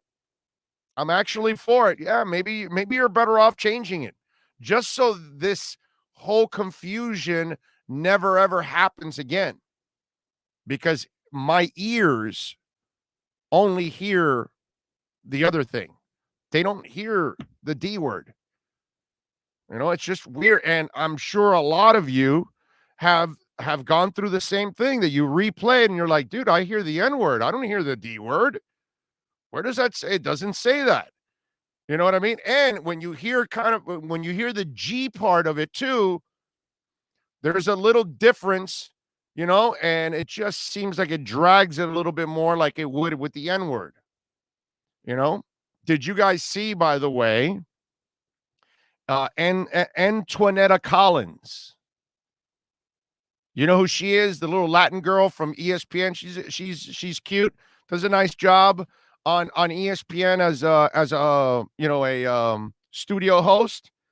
She, by the way, I'm not going to play the audio for you, but she actually let the N-word also slip. She was meaning to say dinger, and she ended up saying the N-word. And then she corrected herself quickly and said dinger. I don't know if, I haven't seen anything else, if there's any apologies or anything like that, but I was like, whoa, wow. Oh, okay. I'm like, okay, so now the Rockies mascot is making hosts slip up. You know what I'm saying? It's just kind of weird, man. I just don't. It was tough, man. I could not pick up the D on that recording. It was frustrating because everybody's saying they investigated it. They asked the people around. The guy was, looking in the direction of the mascot, not of Lewis Brinson, which, by the way, Lewis Brinson, dude, he's up to 268. I mean, wow. That's awesome. I know a lot of people would say, why are you so pumped up about 268? This is a guy who was batting 150, bro. I mean, he looks good now, man. It's fun to watch him, man. It really is. It's a great, great story, Lewis Brinson. Most young kids today say the N-word, but they have a different way of saying it, not to offend anyone. That shows me that these young kids are lost with these terms. Well, Rosendo, that's been around since I was a kid. That guys use the N-word as a term of endearment, as a way of calling each other, as joking around and all that stuff. And I've seen white people do that. Okay. But I since I was a child, and that whole N-word stuff, like white people using it like casually, that started when I was a kid. When I was a teenager, that's when it started. That era, it started that transition. You know what I'm saying? But I got to tell you, I've never been comfortable ever using that word. I don't care if it's part of a song. I don't care if we're screwing around. I don't care if I'm hanging out with a couple of other black guys and they're comfortable with it or what, was it the offensive lineman, the crazy guy? What's his name? Damn it, that he would use it around his teammates. The what's it called? The incognito. No, I just never saw that. That started a long time ago. But to me, I don't think anybody white should ever use that. Okay. If you're black and you want to use it, I got no control over that. It's up to you. If you're comfortable with it, go for it. You know what I'm saying? Because again, they're entitled to use it because they use it in a term of endearment. They don't use it in a negative term, whether they like it or not. And I know that when you talk to people in the black community, there are some that are okay with it, and then there are some that despise it and hate it because they know what it stands for. But in a way, it's one of those things that Richard Pryor years ago started to use it in order to kind of, crush its impact and try to make it more casual. You know what I'm saying? And then it went into society that way, into one part of society. And now we have another part of society that's involved in it. And I just don't think it's right, man. I can't tell you. Ragin says Native Americans don't like being called Indians because they are from India. Redskins is derogatory. Yeah, no, I know the Redskins term. I'm talking about the logo itself. I know the Redskins. You can change that name, but I'm saying the logo. I wouldn't have changed the logo. Like the Indians, I would have changed the logo. You know what I'm saying? But it's not. I still never found it. Like I think you're honoring them the way they do it. But I think the best way is the way the Florida State Seminoles do it. That's probably the best way because you don't have the Redskin term. And in the Cleveland Indians, you don't have that logo that is, kind of cartoonish. You know what I'm saying? So I can understand that. The Seminoles aren't changing it, right? Florida State. And I don't think they should. I find it to be an honor, man. But again, I'm not Indian, so I can't speak. For what it's worth, though, I, for one, prefer this format for you. We ask questions or comments without having to wait on the phone for 45 minutes. I hope it's a viable option for you going forward. No, this is how we're doing it, bro. We're not changing a damn thing. We just hope we can grow it to the point where, everything works out. I can make a living. I can actually do it every day. We were fine, actually, last year when we were doing it. We were fine. It worked out perfect. Let's see. What else do we got here? I miss Mad Dog and Hank. I'm with you, Charles. I'm with you. Hank's in Vegas, at least. Mad Dog, unfortunately, he's up there with the big fella looking down. Colorado is mad liberal. They would have outed him if he said the N-word. Okay. All right. You know what? I agree with you on that. That there are enough people around. If he said the N-word, maybe a couple would have been, they don't care and they don't want to get involved. But you're right. One or two of those people would have said, hey, that guy's disgusting. Get that guy out of here. They would have said it. You're right. But the screwed up part is you listen to that audio, I can't hear it at all. There is nowhere that I hear Dinger. None. I just don't hear it. That's the screwed up part about all of it. Let's see. What else do we have here? You can lose it in 3 hours. I don't know what that means. The first time the fan says it, I hear the D word, but the second time I hear the other word. I listen to it over and over again. Antoinetta Collins said the N-word while saying Dinger. Yeah, no, she said the N-word, and then she followed up with Dinger. Like, I meant Dinger. Yeah. I was like, well, wow. Whoa. And that's because you're covering that story. It's in the back of your head and all that stuff, and so you get one word confused with the other. And she's a host, so she's a studio host. So I'm sure she's had to talk about that story. So it ends up becoming part of her thoughts in her head, and then one word got switched for the other. Because of course that's what got switched up in that story, right? All I can say is the Blackhawks better never change that logo. One of the best in sports. That's another one that looks so fantastic. It does look great. Let's see. Howdy. How's Bill doing? He's hanging in there. I actually saw Bill yesterday. We were hanging out yesterday. So yeah, we're actually working on something for the show. Because if you notice, if you go to the YouTube channel, you're starting to see the interviews being posted. Some segments we're starting to add to the show. So there are different elements that we're adding to the broadcast. Again, trying to grow on the video side. And Bill's been helping me out because, Bill's kind of limited over there. And so he's at home and he can help out with certain things. So if you look at it video wise, that's what we're doing there. So yeah, but he's doing good. He's hanging in there, and he's got to walk around with this thing on his waist and all that for his back. And it just, he took a shot, man. He took it like any of us. You get T-boned out of nowhere by a car, and it hits you right on the side doors, and that'll rock your world, dude. Luckily, he had his seatbelt on. That's the good thing. It could have been a lot worse. Let's see. We have is Bill rooting for Bears against Finns? Well, it's preseason, but yes, he is actually. He's first Bears, then Dolphins. Yeah. He roots for the Dolphins, but it's his second team. Bears are his first team. So yeah, he's gonna root against us this week. That bastard. Why did the Fighting Sioux have to change their logo if Blackhawks are okay? I have no idea.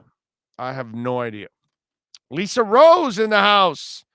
Big O from Rochester General Hospital. I went bionic and have while I'm waiting for my first PT. Fins up. There you go. She got a new knee. There you go. Lisa Rose now. We can build her stronger, faster. That's it. Better. Dun, dun, dun, dun, dun, dun, dun, dun, dun, dun. Yes, I'm old. What can I don't have a modern day version so I can use. I've got just a $6 million man. That's all I got. What can I tell you? Lisa Majors stars as the $6 million woman. I would use the Bionic Woman, but that opening just never matched Majors. You know, that the opening for the opening of the show for Lee Majors, that was the shit, man. That was one of those opens that inspired you. You know what I'm saying? Plane crashes, stronger, faster, and he's running, and and you're just that's it. You lost it. By the end of that open, you thought you were the $6 million man. By the end of the show, you wanted to crush Andre the Giant. You know what I'm saying? That's just kind of what it is. So they have rebuilt Lisa. She is stronger, faster than she's ever been before. That's it. There you go. So when you see Lisa at a Dolphins game, don't challenge her to a race anymore, because she's going to embarrass you. So just don't do that. I'm just telling you. I'm going to warn you ahead of time. All right. What else do we have going on that we got to talk about? An hour from now, by the way, the great Manny Navarro will be joining us, so we'll have a little fun. Marlins lose yesterday to the Padres 8-3. They're 47-66. They've lost 4 in a row. But you know what? I got to tell you, it's like I'm watching them, and I kind of expect them to lose now because they've lost so much. But Lewis Brinson alone is worth the watch, because to watch that young man resurrect his career, it's a lot of fun. He hit his 5th home run yesterday. He's got the average up to 268. He scored 2 runs. He drove in 2 yesterday, went 2 of 4 yesterday. For me, he's must-see TV. You know, I mean, I've enjoyed watching the young pitchers this year, and obviously offense has been kind of tough to watch. But Brinson all of a sudden starts to become one of those pieces that maybe you can now count on for the future, man. You know, you start having him and a Jazz Chisholm, and maybe, some of these young guys start to fall into place. Maybe we can get J.J. Bleday called up and start to be a guy next year. That would be nice. Braxton Garrett, by the way, will take the slab for the Marlins tonight at 10-10 against the Padres. He's 1-1 with a 3.58 ERA. Craig Stamen will be on the mound for the Padres. So we'll see if the boys can continue. Heat are off tonight. Tomorrow they will take on the Grizz at 5 o'clock in a little summer league action. So you got that going on. That's some of the stuff that we've got going on locally here to talk about. What else do we have that I wanted to get into also? We talked a little bit about the Dolphins depth chart. I know that the assistant coaches spoke yesterday and talked a little bit about, the reporters asked about Solomon Kinley and Noah and Eichenberg and all that kind of stuff. And we talked about this earlier, to kind of slow your roll down right now and relax and let this kind of develop. And now that we got real football coming over the next couple of weeks, I think we're going to get a better feel for it. But I will say this, man, after all of this stuff going on, right, I got to say that this is the year that I've been waiting for Tua, because last year I was the guy that I kind of expected Tua to be all right, not to be great because the guy's coming off a hip injury with no offseason. The offense is not really built for him overall. The offense doesn't have great weapons. It's a young offensive line. There are so many things up against Tua last year that I didn't sit there expecting him to just dominate. You know what I'm saying? But this year, I'm expecting him to really be strong. I'm not saying dominate because, that's the Aaron Rodgers and the Tom Brady and the Russell Wilson type and the Pat Mahomes. Those kind of guys, we can demand that. But I am expecting incredible improvement. And what I love about all of this now is I finally get, and we finally get to watch Tua play football. And we finally get to watch Tua be in a comfortable position to play football. He knows the offense. He's got better weapons out there. Hopefully the line improves from last year because we know that that's obviously still a work in progress. I think he's got a decent stable of running backs overall. He's got a heck of a tight end in Mike Gesicki. And physically now, he's got to be in a comfort zone now because now he's got to feel like he's 100%. Now he's approaching 2 years removed from that surgery. We're only a few months away from November. So before you know it, he's already 2 years in. And so now we're talking about a guy that by the time the season starts, it's 1 year and 3/4 removed from that surgery. So now physically he feels comfortable. So when you feel comfortable physically, right, then this allows you to mentally go out there and do your job and not have to protect yourself. Because whether you like it or not, he had to kind of be somewhat careful last year, and there were probably things that he probably didn't want to try to do, or maybe things that his doctors told him, hey, look, you can play, but, understand that you've got to try to limit yourself from this or this. Now he should have no limitations. And now his mind should be clear that he doesn't have to worry about an injury because he's 100% right now. So this allows him to freely go out there and play football. And for you and me, we get to watch the guy that hopefully will be the franchise quarterback that we've been looking for since Dan Marino had to walk out the door after 62-7. And they have never recovered since that guy. And, that's, in a way, I got to tell you, this is the last part of the equation because I've said this for many years now. And if you followed this show, you know what I'm talking about. I said they've never recovered from 3 things. They've never recovered from Robbie. They've never recovered from Shula. And they've never recovered from Marino. Stephen Ross, I think, finally figured it out. He stopped screwing around. He got out of the way. And he hired a football person, and he let the football person hire his coach. And they let his coach hire his assistants.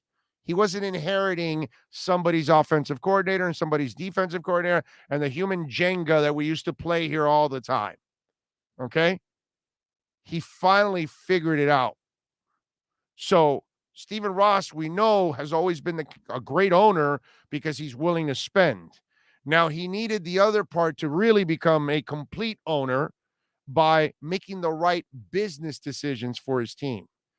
And I think he's finally crossed that threshold, that he finally understood, I need to get the F out of the way, dude. I know construction. I know real estate. I know that. That's how I've made my billions.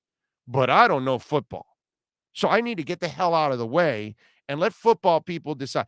I hired them, right? Let me hire them to do a job and get the hell out of the way. And it's happened. And now it looks like 2 years in, they found the coach finally. Like I told you, this is Miami's best coach since Don Shula. All right? I'm more impressed with Flores than I ever was with Jimmy Johnson. Okay? So now it looks like you got your owner. It looks like you got your coach. And if Tua crosses that threshold this year, you have finally recovered from the big 3. You finally got your owner. You finally got your coach. and you finally got your quarterback. And that's the exciting part about this season now. That's the exciting part about this week. Because now we get to watch Tua play football. Not run around in practice, not run around without pads, not playing against his own teammates, and everybody knows exactly what's going to happen and the plays, and they get to, and the cadence and everything else, and they kind of get bored and they kind of get used to it, and it becomes redundant and all that stuff. I get all of that. I've been at this long enough to know. But this part of the equation, man, it's beautiful. It's beautiful. And if Tua crosses that threshold, figure it out, ladies and gentlemen. If you got your owner, if you got your coach, and if you got your quarterback, everything else is eventually going to fall into place. Right? Everything else is just mental masturbation. Everything will be figured out, because if you're smart enough to find the coach and the quarterback, you're smart enough to fill out the rest of the damn team. Okay? You know what I'm saying? So that's what I'm excited about this week here, because this now starts really the training camp, the part of training camp that we're looking forward to, the part of training camp that we can actually now start to evaluate over the next couple of weeks is now they get to play against somebody else. And that's the ultimate test. And the ultimate motivation for all these players too. Because it's just common sense. You're going to get bored playing against your own teammates every single day. And you're going to learn all their nuances, and you're going to know everything that they do and all their habits. And it's redundant. It's a pain in the ass. But this week, man, this is something I'm looking forward to. One series for Tua on Saturday. You know what? I don't know. I would not be surprised if he plays a whole quarter this week. I would not be. They only have 3 games. And if you're not going to play in the third game, then I was thinking about this. I don't think you treat it like the other stuff that you've done. I think you might play a whole quarter here, and then you play a whole half the following week. And then maybe you rest in that third game because you don't want to risk any kind of injury. And then you play then you start the regular season, because there's only 3 games. So you got to figure, look, the first game you didn't do shit anyways. And then the last game you didn't do shit anyways. They only did stuff in games 2 and 3. I think this is games 2 and 3.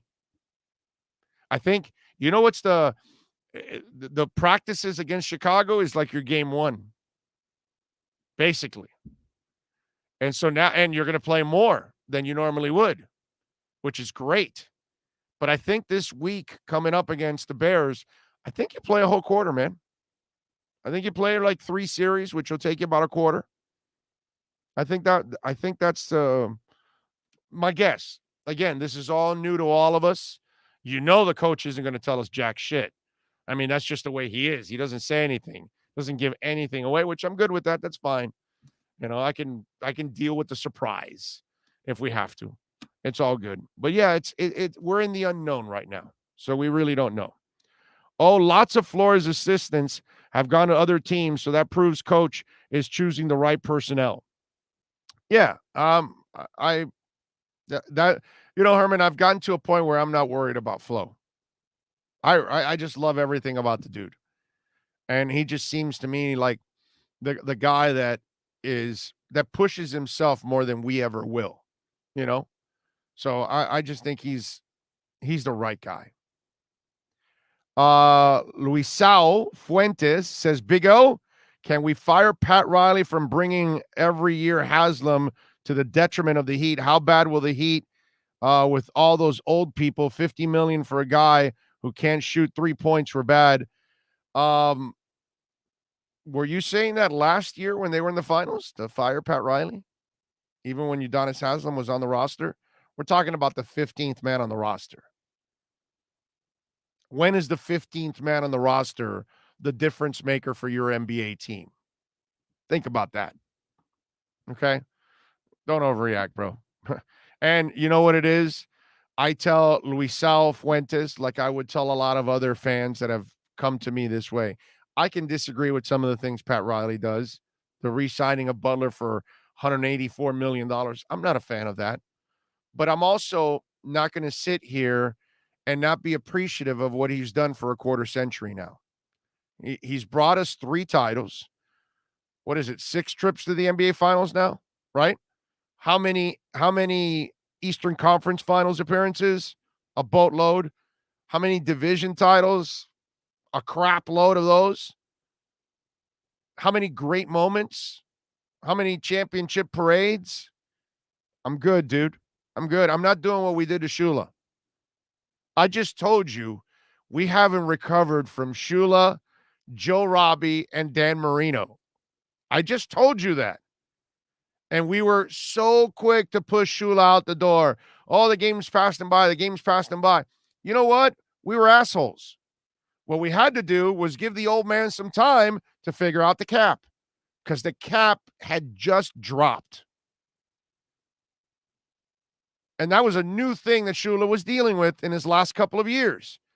And he created a mess, but he probably would have learned from his mess and then tried to correct it. And we should have actually allowed him to do it instead of saying the game has passed him by. And then we learned the hard lesson that for 25 years, the guys that followed Shula, on Shula's worst day, he was still better than all those guys, Jimmy Johnson included.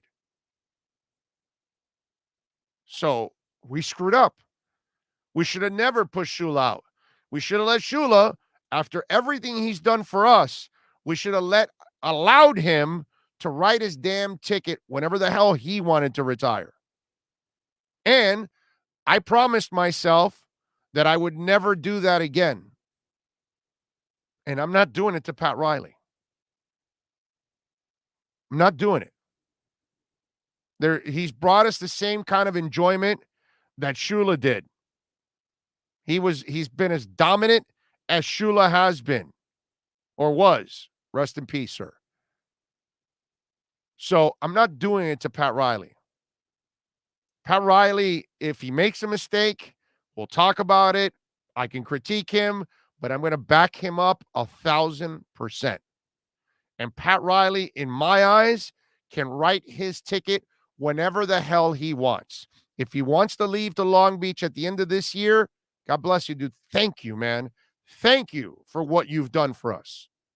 If he wants to leave in 4 years, then no problem. I'm here with you for the next 4 years, and I fear the day he has to walk out the door.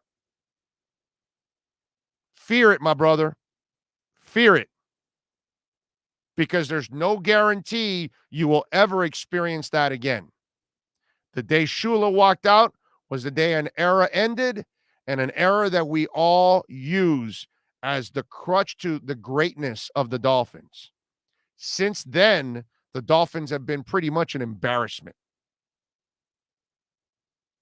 Just got to call it like I see it. Don't think you can produce the Shulas and the Rileys just like that. Okay? That stuff just does not happen. Once in a while, you're blessed and you get that iconic figure that can really get it done. Look at the University of Miami football team. They've always been a stepping stone for coaches. They can't keep anybody. Howard Schnellenberger, rest in peace, did not end up wanting to stay because he wanted the pros. Jimmy Johnson wanted the pros. Dennis Erickson wanted the pros. Butch Davis wanted the pros. And then all the other guys, forget about it after that. I mean, they couldn't even sniff the pros. You know what I'm saying? At least as head coaches. I know Al Golden was some tight ends coach or whatever with Detroit or whatever crap. But still, you know what I'm saying? It just, don't be so quick to push Riley out the door. You have no idea what's coming next. I'm just telling you. Appreciate it, man. Remember, Riley's worst years practically are the years where you're getting in the playoffs. You know what I'm saying? 7, 8 seed, 6 seed. And then very few times you've had those years that you've actually even missed the playoffs. But more often than not, bad years for Riley is that you're a lower seed. Take it easy, man. Appreciate it. Riley's a badass. Okay? Say whatever you want about him, but he's a badass. Mr. Ross trusted the wrong football guy twice in Ireland and Tannenbaum. Structure was set for infighting because the front office, back office, and coaching were on different pages. Now they're aligned. I agree. Rosendo says, Big O, do you think that Josh Allen's new contract is going to hurt the Bills in the long term? Man, if he's an aberration, yes. If he's not an aberration, no. If you know how to draft and put the right players around, you still should be able to win. And if I'm correct, he's not getting paid that money right now. So they still have, I think, this is going to be his 4th year, right? So probably the 5th year option is when his contract starts. So this one more year, they won't be hurt that much. In the 5th year, which becomes probably the first year of that big ass deal, that starts to take away some of the cap space that they have. But if you're able to draft and develop, you should be fine. You should be able to win. So we'll see. Now, if he's an aberration and these last 2 years were kind of flukish, which it's hard to believe, but if it is flukish, then yeah, it'll be crippling. Yes. And don't forget Donna Ponte in the mix of mess with Tannenbaum. Yeah, man, I'm telling you. I am terrified the day Riley retires, although he will leave a great staff and coach behind. Yes, he will. Haslam is going to milk that $2.5 million till he's 50. Gotta go. He's dead weight. Troy, that one, I know it's blasphemous to talk about Udonis Haslam that way, but I have to agree with you. I think it's time to tell him, hey, man, you want to join the coaching staff? You're more than welcome. We need that spot. We need to develop guys. So I agree with you on that. And you want to know where I didn't mind him being on the roster for many years now, and being the security guard for Spo, being the guy that can get in people's faces and all that stuff. But when I saw last year in the playoffs that he throws the chair and he's talking to guys, it gets to a point where it gets old. And I don't believe that players in the locker room are going to respond anymore because he's so far removed from playing now. So I think they kind of view him like a coach now at this point. So it becomes coach talk. And it doesn't really resonate because in the end, you're really not the coach. You're the 15th guy on the roster. So I have to agree with some of you out there that say that, it's time to move on already and say, hey, UD, we love you, bro. You're awesome. You're the man. We're going to retire your number and we're all going to love it and everything, but you got to join the coaching staff now. Sorry. We'll pay you $1 million for being a coach, but we're not going to pay you any more as a player because we need the roster spot. And he just really doesn't help. You're right. It's just not there anymore. I hate that he had that foot injury because that's the part that frustrates me for UD. He didn't really get to finish his career as a player the way he wanted to. Once he suffered that foot injury, he was never the same player again. That foot injury took it all out of him. Whatever it was, he couldn't move the same. He just wasn't the same player anymore. And he became the guy at the end of the bench. And he became the mascot and the security guard and the whatever, the in-your-face, rattle-your-cage guy in the locker room or whatever. That's what he became, an extension of the coaching staff, basically.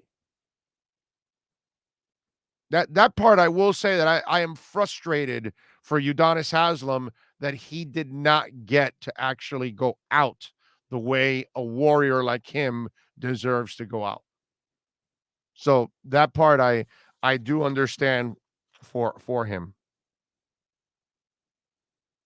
Dougie Fresh, thank you, sir, giving us a little love on the super chat. He says, I just read the Rush 2112 logo was inspired by Pert's RIP.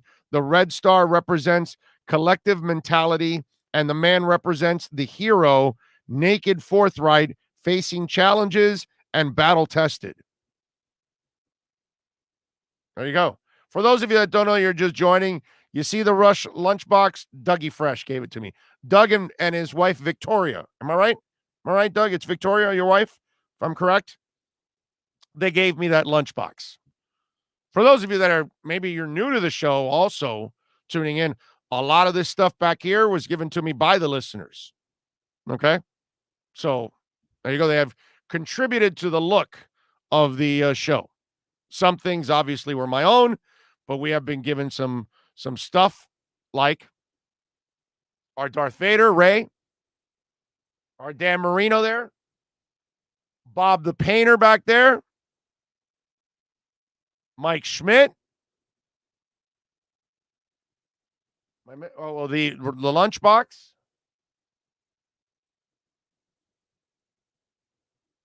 Oh, and NorCal. NorCal's logos, the 2 logos we put up. Those are some of the things that we were given. I got one that, what's it called? Oh, damn it. Now I'm brain farting now. One of the listeners gave me now. Oh, God. Terrible. I talk to him all the time on Twitter.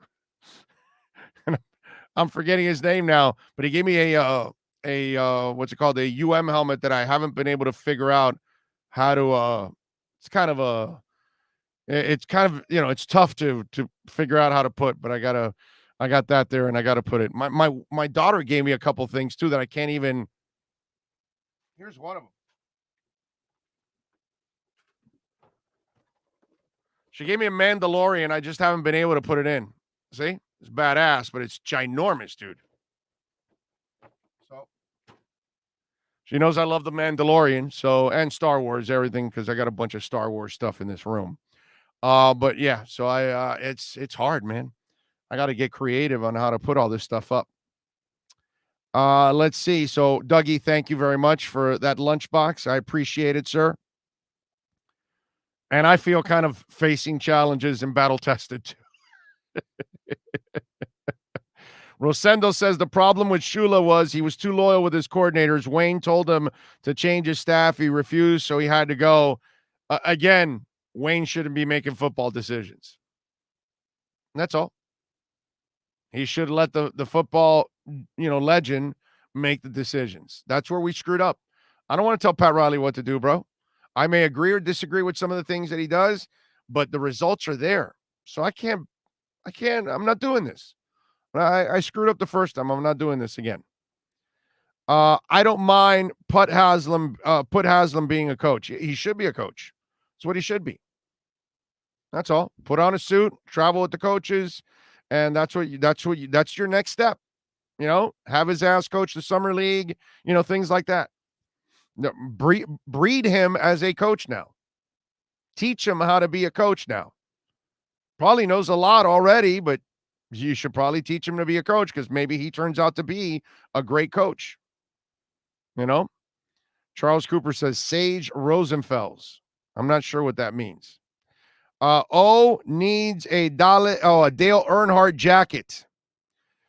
Q Susie, I'll tell you an interesting story and a sad one. My wife and I, we were in Daytona the day of the race when Earnhardt died. We weren't at the race, but we happened to be traveling and we were staying in Daytona for a day or two because I think we were traveling from up north. And so we stopped in Daytona because I love Daytona. I love to go out, check out the beach and all that stuff. It's such a cool little place to hang out. And I knew that the Daytona 500 was going on. And so I knew that the city would be kind of lively because obviously they've got the big race going on for a couple days on that weekend. So I knew there would be a big crowds there. So I figured, hey, we'll stop. We'll have some fun. There'll be good atmosphere and all that with the race. And Earnhardt ends up passing away. And I'll tell you, the next day, right, that evening, I was there. And then the next day, it was the quietest I have ever seen Daytona. And I've been to Daytona 10, 12 times in my lifetime. I've visited Daytona several times for all kinds of things. And I'm telling you, I have never seen that place. It was a city that was pretty much an entire funeral home. That's what it was. Didn't matter what restaurant you walked in or what bar you walked in. It was somber. It was quiet. They didn't have music playing. Nothing. Okay, it was just one of those things, and it was like the whole town was, So it was an experience. I got to tell you, because I'd never experienced like an entire town feeling the loss of one human being, which we're not talking about a normal human being in the world of auto racing. Dale Earnhardt is, you know, he's one of those. He's Richard Petty, he's just AJ Foyt. He's one of those just ultimate legends of this sport. You know what I'm saying? And so, yeah, that's the one thing that will always resonate and stay in my mind. As great as Earnhardt was, and I've been a guy that I'll watch more NASCAR than anything else. I'm not a big racing guy, but I used to love kart and Indy. But that when Indy had that split with IRL and all that other crap, I kind of lost interest on the Indy side and kind of focused more on NASCAR, because NASCAR has more characters, has more rivalries. The guys actually go after each other. They actually dislike each other and things like that. And obviously the bumping and all, you can't do that with Indy cars. You bump and forget about it. You're dead. It's just, it doesn't make, it's just not the same. Like when Formula One comes, I'm not much of a Formula One guy. I'll want to go to just experience it one time, but I can't tell you that Formula One or Indy is something that I like to watch anymore. But NASCAR, I will watch. And I'll definitely go to a race. That you could easily get me to go to a race. Way more than watching it on television. I'll watch some of it on television, but I'm not a hardcore guy on television. In person, yes. I've been to the Daytona 500, a couple times. Can you fault Haslam for taking easy money? Hell no. Hell no. Wouldn't you take it? I'll take it too, man. Come on. Definitely can't fault him for that. The day Dale Earnhardt won the Daytona 500 for the first time, I never, ever seen an entire pit crew from a race salute him and shake his hands. Well, it's Dale Earnhardt, bro. He was that dude. That's what Dale was. Hey, do you still smoke cigars? My wife is going to Honduras next week. I will have her bring back some Cuban cigars. I do smoke cigars still. I just don't smoke like I used to. Okay? I used to smoke a few cigars a week. Now, maybe it's one every couple of months. My doctor told me that I can smoke cigars, but he told me don't go smoking them often. He goes, treat yourself occasionally. And so that's what I do. Occasionally, I'll go and I'll have a cigar, and I'll do it in my backyard actually now. Rarely do I don't go to a cigar bar and sit there and smoke my cigar and everybody else's cigars. You know what I'm saying? So, since, I have 5 stents in my heart, I got to kind of be careful. I've cut back on it. But yeah, I do smoke. I still have my humidors and everything. And, I find myself giving away more cigars than me smoking them because I have thousands of cigars. But yeah, because I've collected cigars over the years. So I have quite a bit of them. But yeah, I do enjoy one every once in a while. GP Trap says, Big O, I love IndyCar. You need to rediscover the series again. It's changed. I maybe, man. I don't know. I don't know. Charles Cooper says IndyCar is so much better with Penske in charge now. Maybe I'll check it out. Maybe I'll check it out. But it's just, I love the characters of NASCAR. Those guys like legit hate each other. And the bumping and everything that goes on, and it's just there's more storylines. I feel like now. Listen, now I'm speaking from ignorance now, because Charles and GP, you guys actually follow Indy, so maybe the rivalry, the storylines, and all that, the drama a little bit is kind of maybe the same in Indy. I don't know. I'm not sure. I don't follow it that much anymore, but I have a hard time imagining that it's as personal as it gets with NASCAR. You know, those guys get out of the cars and start fighting each other and stuff. They're cutting each other off and they're slamming each other into a wall. And it's just, oh, I'll get you on the next race. And it just, there's something there, you know, about NASCAR that I love. It's kind of like a family feud that's going on a racetrack. So that's kind of what I like, because there's more storyline to it. But maybe I'm wrong. Maybe Cart has some of that. Monte Cristo for Big O, number 2. There you go.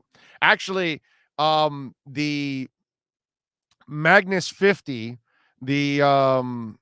Upman, that's my favorite Cuban cigar. H. Upman Magnus 50 is the bomb, dude. It is. Now, warning, it's a full body cigar. So just in case, if you want to, grab hold of that, I'm just warning you. You better be a veteran of smoking full body cigars, because that some bitch will grow hair on your chest. Okay. And if you're not used to it, you're going to be throwing up in a little bit. That's what'll end up happening.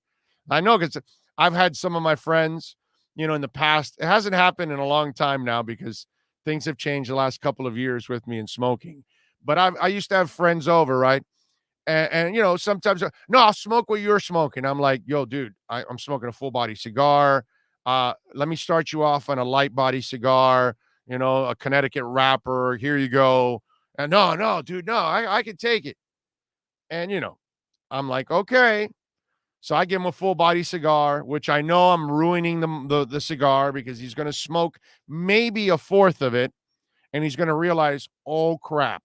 Right. And then they start turning yellow and green, and their faces, and they start to throw up, and their stomachs. And, it's like, forget it, bro. It's just one of those deals, But be careful. If you get an H. Upman Magnum 50, which is my cigar, I love that cigar. It's that thing will kick your ass. All right. It's like the little hammer of Padron. That thing will kick your ass, bro. But I love strong cigars. I love flavorful cigars, not flavored cigars. No. I don't do that. Craig says, I smoke a cigar when my team wins a big game, whether it's the Dolphins, Irish, and Vegas Golden Knights, or the Heat. You know what, Craig? I got to tell you, I have to go to Vegas to go see a Knights game. That seems to me to be like an experience, man. I don't know how many of you have watched that, but the opening for a Knights game and everything, I find it to be incredibly cool. All right, let's take a really quick break, 60 seconds here, so we can get our number 3 started.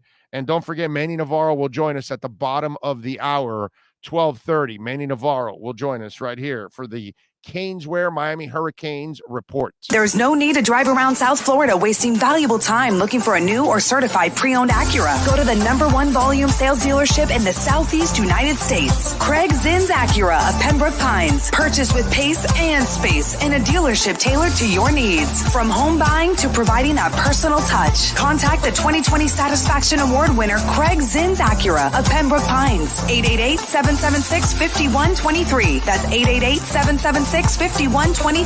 Or visit them at 15601 Pines Boulevard in Pembroke Pines. The viewpoint, statements, or beliefs expressed on the following program by the host, guests, or callers are not necessarily the opinions of FantasyXS.com, Media Group Inc. ownership, management, sponsors, or website. When it comes to South Florida sports teams, very few in the media have witnessed, lived, and covered it like the Big O. Let's start the program dedicated to your favorite South Florida teams with a passion that's unmatched. The Big O Radio Show is on. Here's the Big O. It's our number 3 on the program. We appreciate all of you out there for joining us and hanging in there with us. We will have Manny Navarro in this hour at 12:30. In hour number 4, Alan Poupart's going to join us straight from Chicago to talk a little Dolphins and the Sports Grill Miami Dolphins insiders report. Looking forward to having Alan on and talking a little bit. We'll get his thoughts on what he thinks about this whole, depth chart stuff and things like that. I'm looking at the market right now. Bitcoin down a little bit to 45,487. Where are you, Tremolio? I need you to pound Bitcoin so I can go up to 50 already. Ethereum down a little bit to 3,143, which is a beautiful thing because it's still climbing, baby. It's at 3,100. That is awesome.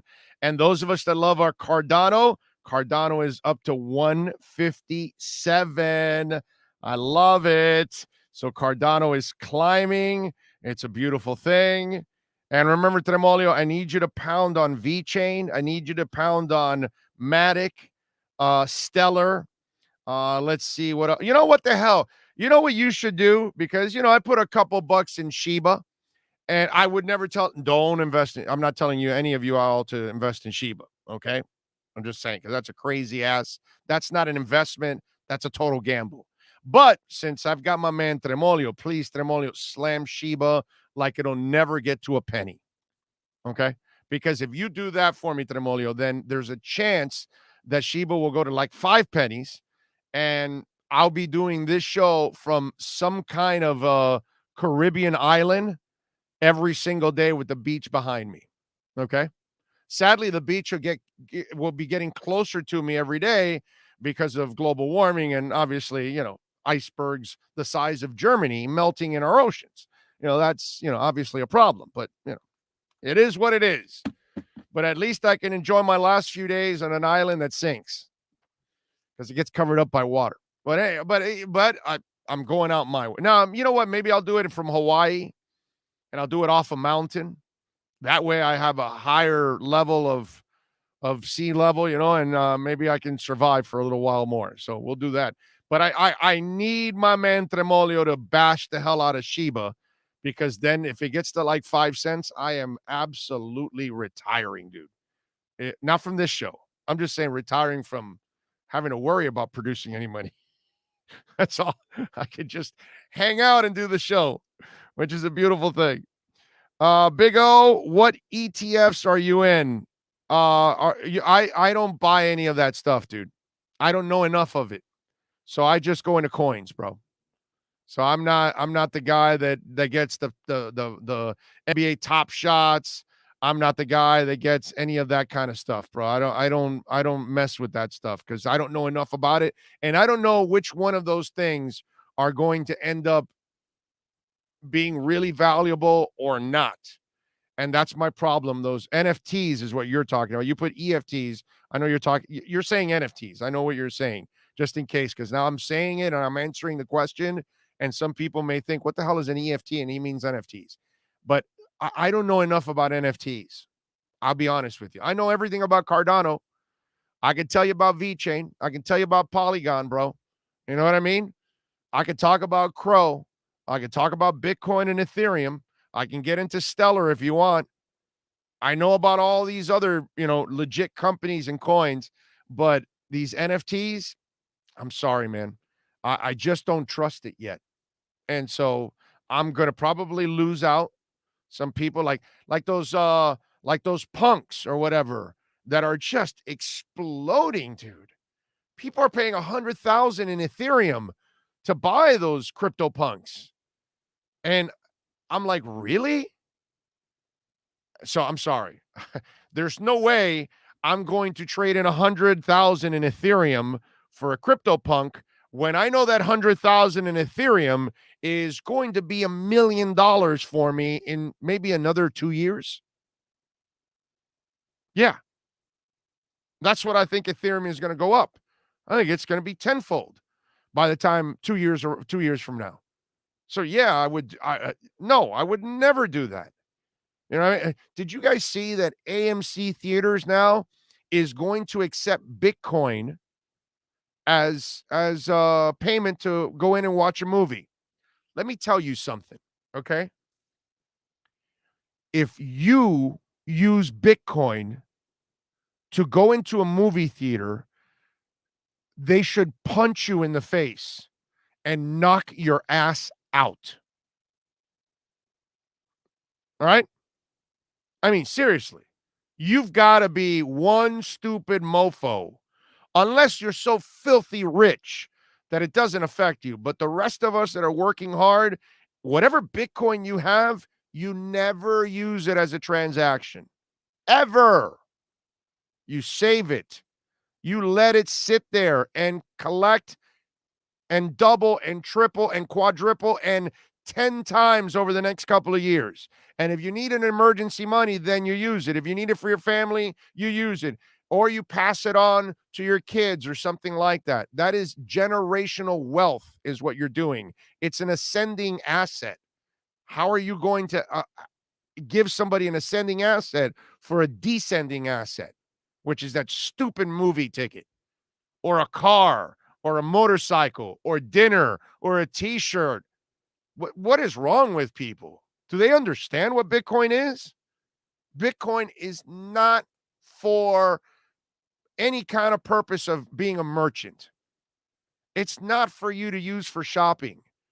That's such a terrible, that's the problem in this world, is that there's a ton of misinformation on everything in life, period. And then there's a lot of people that don't do their homework and don't understand what the hell they're doing. Like X, who doesn't know what contract he signs. There's a lot of people like Xavier Howard, not on the field. I'm talking about off the field. They have no idea what the hell they're doing. They have no idea, because the problem is 70% of the people that are getting into crypto don't know shit about crypto. And they just get into it because they heard somebody else and they never actually do their own homework. I saw that yesterday, that AMC is going to be taking Bitcoin for you to go to a movie theater. And it's like, are you kidding me, dude? I would love to stand there and go, are you going to give Bitcoin to walk in there? Yeah. Why don't you do this? I'll pay for your movie theater. Give me the Bitcoin. Okay. So send me $20 in Bitcoin and I'll get $20 out of my wallet and I'll put it in there and you can pay for the movie theater. And go ahead, knock yourself out. Go watch your stupid ass movie. I'll take your $20 in Bitcoin and turn it into $100 in a year. It's like, really, dude? Wow. You know? ARC EFTs. I don't know enough about them, bro. I don't know. I don't know enough about them. I just don't know enough about them. So I'd have to read up on it. Alex says, hey, how are you doing? Sorry for tuning in late, trying to take care of my son that's not feeling well. I hope he feels better, my brother. Haven't heard anything about Hunter Long when he got injured. There's no info. There's none. We don't know anything. They haven't said a damn thing, dude. None of us know. You know how the Dolphins are, bro. They're not going to tell you anything. They're, Patriot-like. They're Pat Riley-like, actually. You know what? I'm going to screw the Patriots. F the damn Patriots. They're Pat Riley-like, okay? They're not going to tell you a damn thing. So when they tell you, it's because the kid knows, he got his second opinion. They already know what they're going to do, and then they'll, eventually the next time the coach talks, maybe he'll tell us something, or he'll say, well, we're still going over everything, getting an opinion on what's going on and all that. So we got to wait for them. Oh, I think he meant exchange trade funds in the stock market. Oh, I don't play stocks anymore. So I'm out. I'm out. Oh, I lied. I'm not out. I got to look it up because I can't even tell you because I can't remember it on my own. I do have one stock. Kathy Wood from ARK Investments, she bought like 2 million or 3 million shares of this stock that is CFMS are the letters. CFMS. I had $25 in my Ameritrade account that I did not take out, and it was sitting there, and I wasn't doing anything with it. So I bought the stock. It was at $1.36. I don't know anything about it, but it's $25, so I didn't care. So what I did was I bought $25 worth of the stock, and I bought it at 136. It's now at 153. So it's actually making a little money, but I don't know anything about it. But Kathy Wood, she's a beast. So, I saw this story and she, her company bought millions of shares. And I go, they're buying millions of shares of this penny stock? All right, what the hell? Let me see. I got a couple bucks in the Ameritrade. Let me throw it in there. And it's CFMS. So if any of you want to invest in it, I'm not telling you you should or whatever. I'm not a financial advisor, but if it's good enough for Kathy Wood, it's good enough for me. And so far, I'm up 12%. So what the hell? I'll take it. So yeah, I do have one stock, but I'm pretty much out of the stock market. I don't follow it anymore. I think the crypto market is the future, and it's way better than the stock market at this point. I think you can make way more money in the stock market. I mean, in the crypto market than you can in the stock market. So that's kind of why I went that way. And let me tell you, I was doing all right in the stock market. I wasn't doing too bad. I was doing my homework and I was doing all right, but I am not doing nearly as good as what I'm doing with crypto. Uber says, I have 272 shares of AMC, baby. Yeah. The AMC and the what's the other one that they're GameStop? Yeah, I mean, but that's a short squeeze, and that's not really an investment. That's you trying to take advantage of a situation that's going on. That's not like you buying Apple and Microsoft and things like that long term. You got a Tesla on a dip, it went down a couple $100 and you invested in it and it's going to go back up again. These are short squeezes that everybody knows about, and you're going to take the gamble to take advantage of it. You know what I'm saying? But yeah, I know about all those. I don't touch all that stuff anymore. Let's see, what else do we have here? Big O, what's your take on Ripple? Ripple is a terrific investment. They've got they're on the right track. They've just got to overcome this stupid SEC lawsuit. I think they have everything they need to get out of that lawsuit scot clean and then take off. So if you've invested in XRP, I think it's a good investment. I have not, because of the lawsuit and the SEC and everything involved. I just didn't want to deal with it. It's stressful enough to invest in crypto, and you have to also be, tough-minded, because you have fluctuations and you have volatility, because it's only 12 years old. And most, 95, 98% of the world knows nothing about crypto. You know what I mean? And out of those 98% that don't know anything about crypto, 75% of them, they know nothing, that they think it's like some scam or something. You know what I mean? They've already been convinced, because since they don't know jack about it, they're afraid. So the XRP thing, I think you guys are going to be fine. Those of you that invested in XRP, and I think you're going to make your money, man. I think it's going to soar. I really do. And that'll take off, and I think Stellar will take off too. I've been disappointed with Stellar here on this bounce back. It has not bounced back as fast as I thought. Although I will say I thank them for the dip, because it allowed me to get more in there. But because Stellar and XRP are kind of the same thing. They're doing a lot of the same things, because obviously the guy that created Stellar was part of the group that created XRP Ripple. So, and he still has, by the way, a couple billion shares of Ripple. So he can still sell it and force the price down a little bit too. So he's going to F with XRP a little bit more too, when he gets a chance. But I still believe XRP is a good investment for those of you that invested in it. So that's my 2 cents. Cooper says, when Warren Buffett accepts Bitcoin, then I'll listen. I don't think Warren Buffett has gotten in. Well, I think he loves Cardano now. I think if I'm correct, I think he got into Cardano finally. But I've noticed this a lot.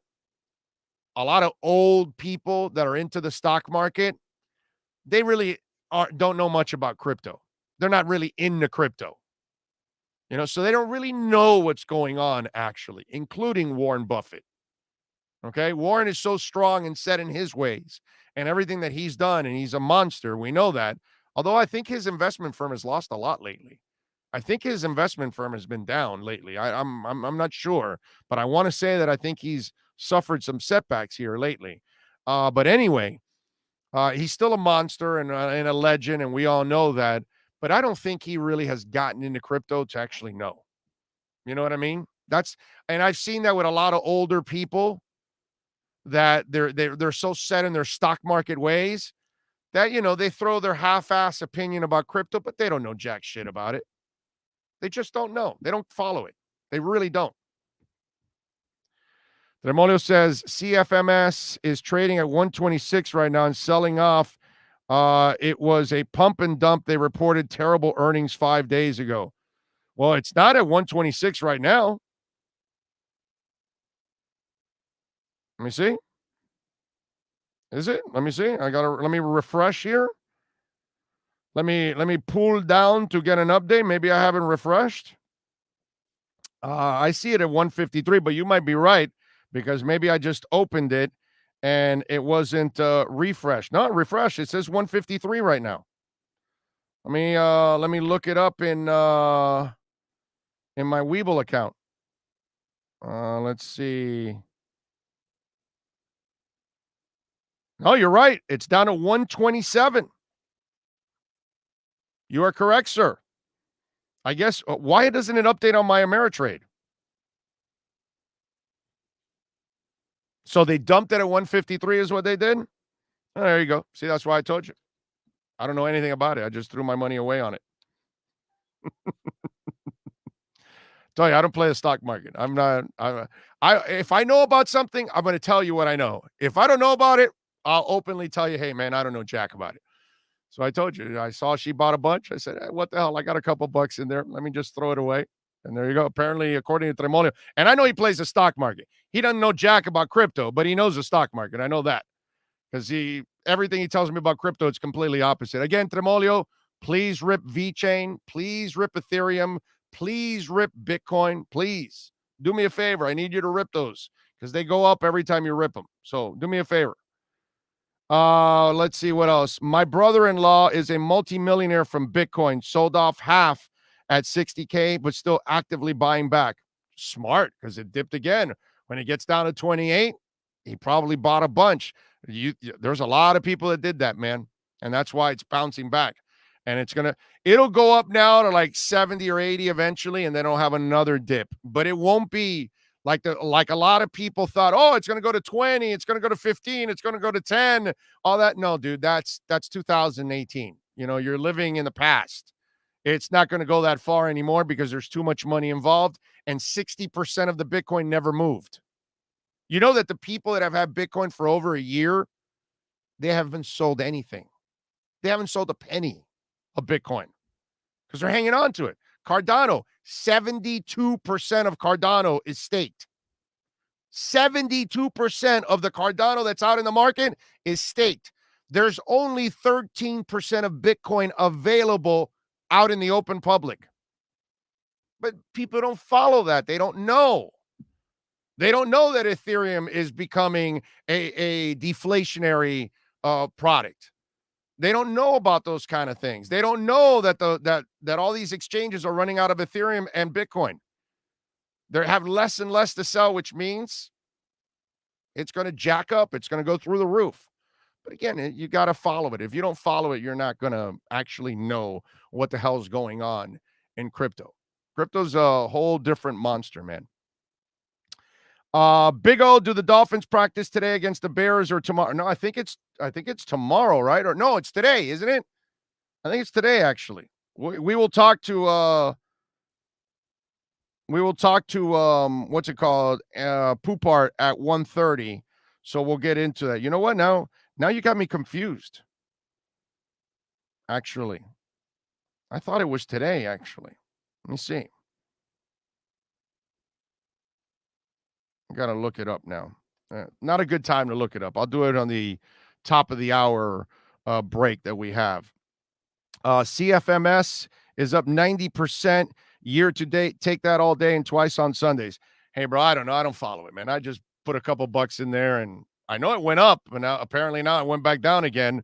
So whatever. I wasn't even going to touch it for a while. I was going to go back and look at it a couple months from now. If you didn't bring it up, I would have never even checked. Because it's the only thing I have on my Ameritrade account. is that those $25. That's it.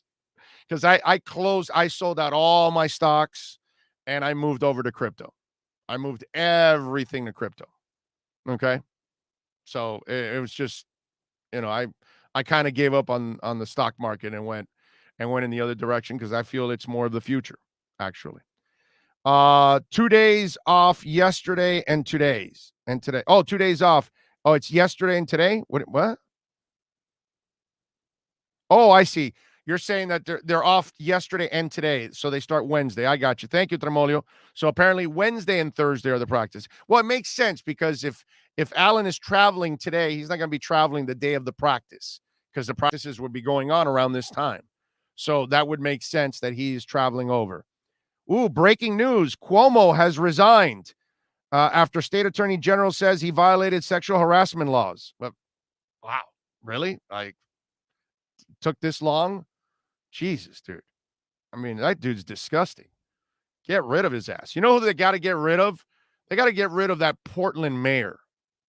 I have never seen a more out of control city in my life. Out in the West Coast, whoever runs Seattle and Portland, those people need to be taken out of office. They're disgusting, dude. I mean, what I saw this weekend with all those people with guns and all that crap in the middle of the street and fighting and all that stuff, and it's gone on several times, and no cops in sight. Like, what the hell is that?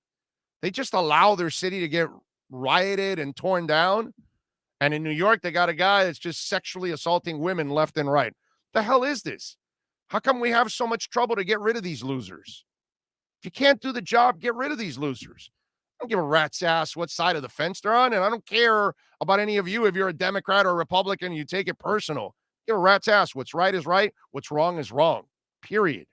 There's no Democrat. There's no Republican. No nothing. It's right, and what's right, you go with it. What's wrong, get it out of here. Cuomo, that clown in Portland. Jesus. Wow. That is disgusting what goes on in Portland. How do you allow your city to just be like that? I know we got an idiot as a governor, but at least he would stop that. He wouldn't allow that crap to happen. Now, he'll kill our kids in schools and our teachers, but, that's a whole different ballgame. Let's see. Robert Tabares is an anti-vaxxer, and he has COVID. Oh, dude, it's all littered now, right? That's all you read and see now. All these people that were anti-vaxxers, and they're all getting COVID, and they're in their deathbeds, and now they're regretting it, and now they're telling everybody, oh, but you got to take this serious. Asshole, you had to take it serious from day one. It's called a pandemic. It's been happening for over 100 years. Whether it's polio, measles for the kids, we've done this before. This is nothing new. This is not political. This is about saving lives.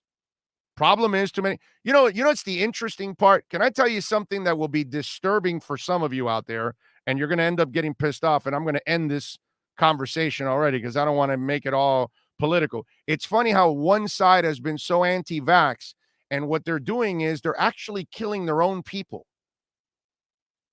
And I'm talking about Republicans. Okay? If they want to beat the Democrats, stop killing your own people.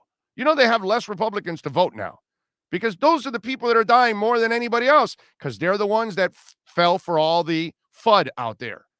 And those poor people fell for all the crap and the dude with the orange hair, and now they're dying, bro.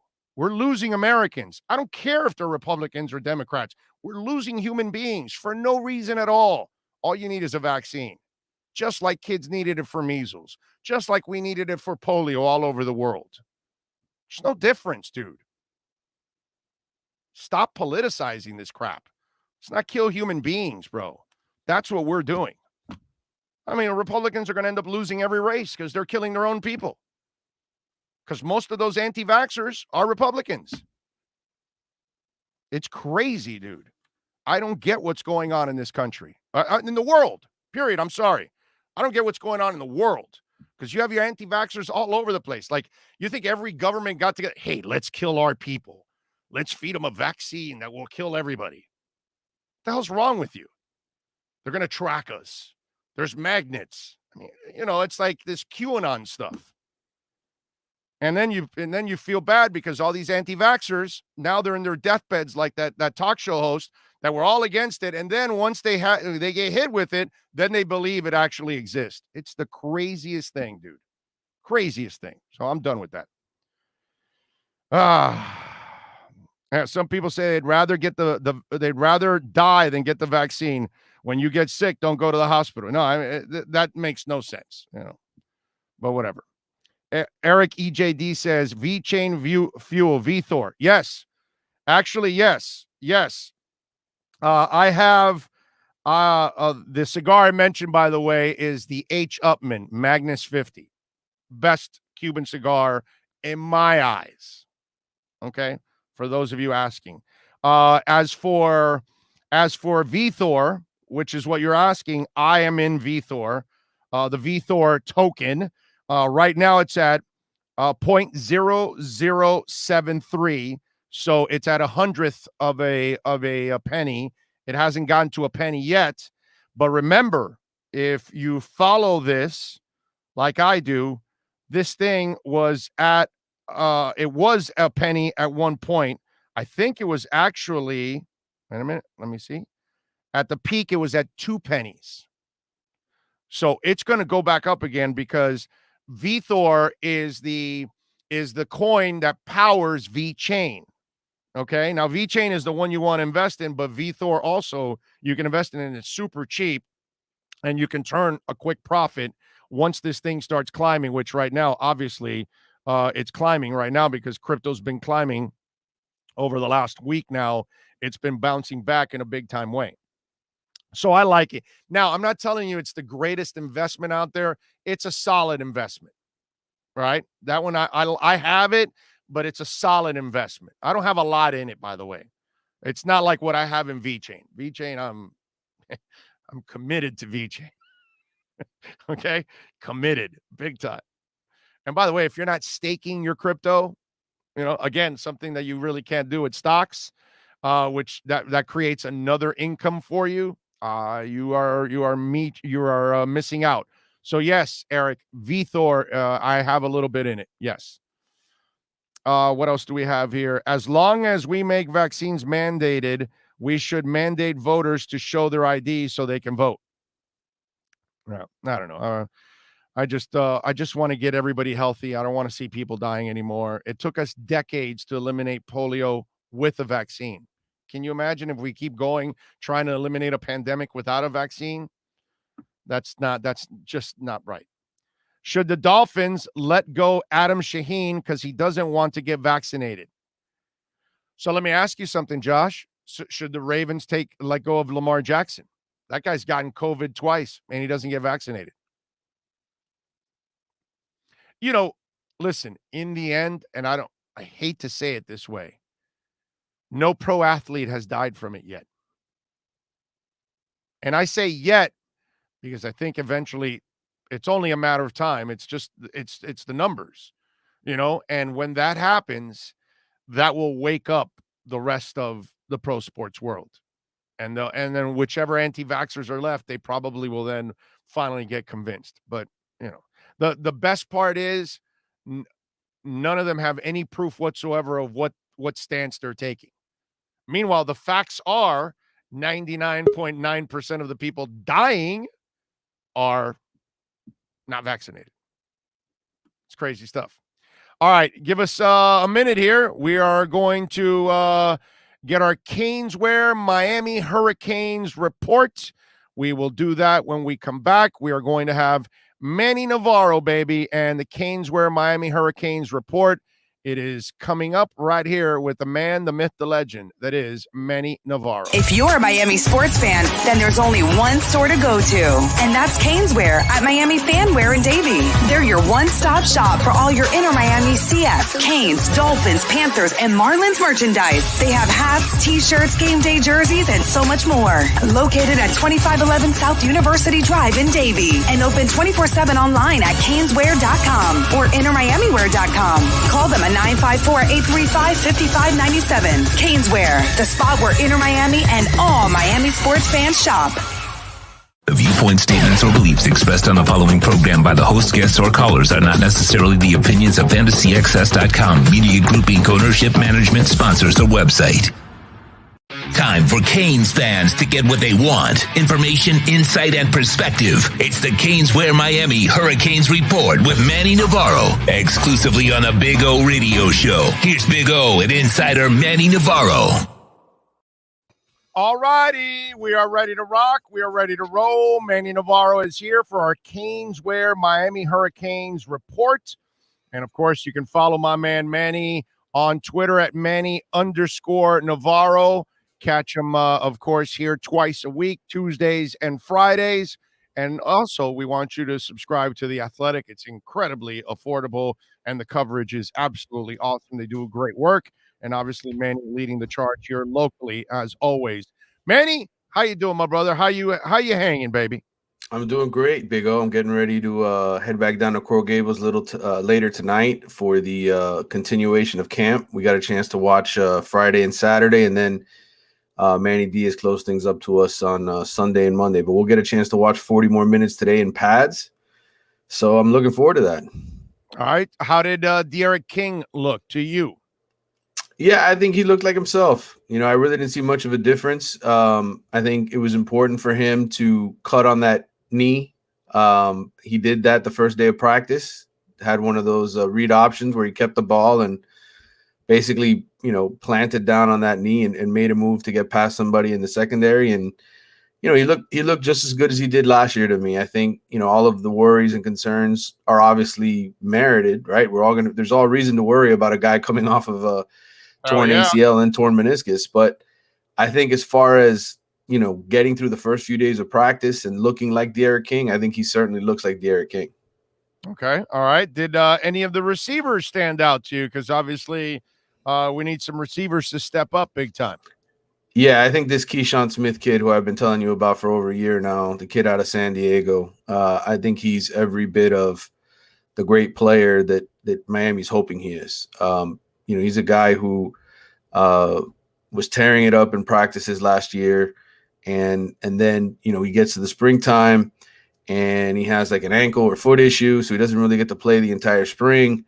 And then he shows up in the spring game and he scores 2 touchdowns and he makes some great moves, some great catches. And you're just like, okay, this guy has what you want at that position. And it's pretty obvious from day one. I mean, he's running with the first team right there with Mike Harley and Charleston Rambo. And, you know, the fact that he's emerging, I think Michael Redding, who's a second-year freshman, a guy who came in last year and was dealing with injuries as well early on, he looked really good the first couple of days. I think there are replacements for D. Wiggins and Mark Pope, which is what Miami fans are really hoping for, right? The two guys who just can't hold on to the football. I think both of these guys, these young guys, look legit, and I like Xavier Restrepo. Even if he drops a couple passes, he makes some great catches in practice. He goes full effort, diving for the ball here and there. You know, I think they've got a good group of young receivers where you say, well, who's Jake Garcia and Tyler Van Dyke going to throw the ball to, right, the next couple of years once Derrick King's gone? I don't think that's an issue. All right. That's good. That's at least good to know that you got a young receiver that is stepping up. Let me go back to Derrick King. I forgot to ask you about the NIL deal he signed with the Panthers. Yeah. And, you know, I was talking about this yesterday because it's great for Derrick King and all that, and take advantage, get all the money you can as long as you're going to be here. You don't even know if you're ever going to really play in the NFL and all that good stuff. So God bless him, bro. Take the money. But I actually think it was a genius move by the Panthers more than actually. I think the Marlins need to hire 10 kids. Okay, from like right. seriously. I mean, that's so genius because I'm not telling you thousands are going to flock over to see the Panthers because of Derrick King, but you might get a few people. You might get more eyes to at least watch you on television, those kind of things. But I love the fact that the Panthers did this because it showed. Listen, you've been around this place long enough, and all of us that are in the media. While I know the team hasn't gotten over the hump, everyone in the media appreciates the hell out of the Panthers. We all respect the Panthers because we know that their owners like dude, they are committed. They're kicking ass. They're trying. Their media people are so phenomenal at helping you get everybody. And they get it. Like, unlike the Marlins that don't get it, that haven't gone out of the way to try to promote their team. And Lord knows you work that beat. You know what the hell I'm talking about. 7 years. Yep. Yeah. These guys, they get it, bro. And I think everybody secretly in the media roots for the Panthers only because as a media member, you're like, man, dude, these people are a pleasure to work with all the time. Mm-hmm. The owners care. They want to win. So I think most of us want to see them succeed, and they're trying everything possible to succeed. Sign their players, bring the best coach, the best GM, improve the arena, improve the practice arena, add a hockey rink to the War Memorial to try to create, skating and hockey, more of a culture of our town, like Riley and company did with basketball, all those kind of things. For me, that's what I was more impressed with, the forward thinking of the Panthers, not so much, Derrick King getting the money. Well, I agree with you. I think, sometimes you have to tap into what people are paying attention to. And right now, everybody's paying attention to football, right? And Derrick King is very likable, very marketable talent. And I think for the Panthers to say, hey, you know what? We want to see if we can get some Hurricanes fans to give us a look, right? Manny Diaz went last year during their playoff run. He was there. Made an appearance, and so I think these kind of partnerships help. They certainly get the eye of Hurricanes fans. While all of a sudden they're like, "Oh wow, the Panthers did that," Well, maybe I should go watch a game this year or something. And every little bit helps. And and I think from the college perspective, from Miami, having these kind of partnerships with the professional teams helps them as well. I mean, it's another reason for a recruit who says, do I want to go play in South Carolina? Do I want to go play in Tennessee? Wow, Derrick King just got himself a deal with a professional hockey team. Maybe I'm good enough to get that one day, and whatever little bit helps attract recruits to Miami Hurricanes, I think it's a good idea. And so I'm happy for Derrick. I'm happy he's getting some money here. Who knows what kind of money he's going to make in the NFL? I don't expect him to be drafted very high.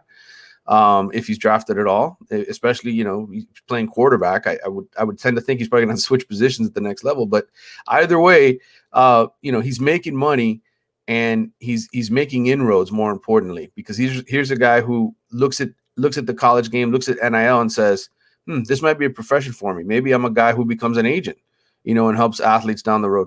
So I think, it's a win-win on both sides. Now, let me ask you, because have you heard from coaches or people in the program that maybe are there negatives that they're anticipating to all of this? Because the negative I want to ask you about, what about those guys busting their asses and helping the team win and play hard and all that, but they're role players and they're not getting any money whatsoever, and they're not the stars. But, dude, the guard is helping you win. You know what I'm saying? The gunner is helping you win, So they may not be the high-profile positions, but those guys aren't getting the NIL deals. How much of that is going to create resentment in locker rooms, not just all across the country, okay? Let's be fair. This is a problem that every team may end up having, in the end. So what kind of problems have you heard about or talked about with other people? Is this something that they anticipate? Is there anything else that we don't know about? Yeah, I don't know. I mean, I think it's going to be one of those things that once the season comes along and guys have to start, I guess, doing their jobs, right? Doing these NIL jobs, these promotional type jobs, does it become a distraction? Do the coaches get angry with the athletes and say, hey, you got to prioritize football? I think at Miami, in their case, and I know beyond, you asked me beyond Miami, but I think with Miami's case, at the very least, you have the right kind of leader in Derrick King, who's trying to get teammates involved in getting their own deals. But we don't know if that's the case. I'm just worried about the left tackle, that Derrick King's getting all these deals, getting all the stats, he's getting all the pub, and the left tackle's going, yo, mofo, I'm keeping your ass upright so you can make all this cash. Where's my money? And I got to think that there's going to be some of that, dude. I'm sure there will be. I think behind the scenes, there's going to be some jealousy. I mean, it's only natural, right? Guys want to all get a piece of the pie. I think in Miami's case, this Dan Lambert deal where every one of them gets $500, the whole team is getting something. I think that really helps cool. smooth a lot of it over. That was really And I think, and I think Derrick smooths a lot of it over. He brings his guys with him. He brings Ryan Rigoni, his the former walk-on linebacker, who does the podcast with him. He brings him along to his events. He brings Lou Headley, who we know can't get paid, right? But Lou comes along, and I'm sure they give him something under the table. I mean, there's little deals to get everybody something, and Derrick's the kind of leader who's looking out for his buddies. And will that continue in the future? I don't know. I mean, maybe it's a special kid like Derrick who's one of the few who's going to do it. But I think yes. I anticipate problems somewhere in college football? I'm sure there will be. I'm sure we will hear about it. We're just getting into the beginning of camp now. And so we'll see, though, during the regular season when the team loses the first 2 games, right? Maybe a kid all of a sudden is like, screw this. I'm worried about my money, and they're not going to be as committed to their team. I agree. I think all of this is new territory that we're just going to have to see what happens when we get there. It's Headley's Australian, right? Yep. Okay. So, Jameson was crabs. Well, with him, it'll be shrimp. So he can go on the There bobby. you go. And that's it. Give him some shrimps and he'll be fine. Offensive line, everything fine. I know they're experienced as hell and deep as hell as it is in that position. How did they look early on there? What'd you see? Well, I want to see them in pads, obviously. Seeing them in shorts and helmets, there's only so much you can do with that. But I think no changes. There was no surprises on the line for you? Well, there was an injury to John Campbell, and he was a guy who has been a starter in the past. He started 6 games at Miami. He tore his ACL over the summer. I don't know the specifics of how it happened. I've been trying to get the details of that, but he was kind of their 6th or 7th guy. Kind of the first guy off the bench, backup left tackle. And so there's been a little bit of maneuvering. What's that?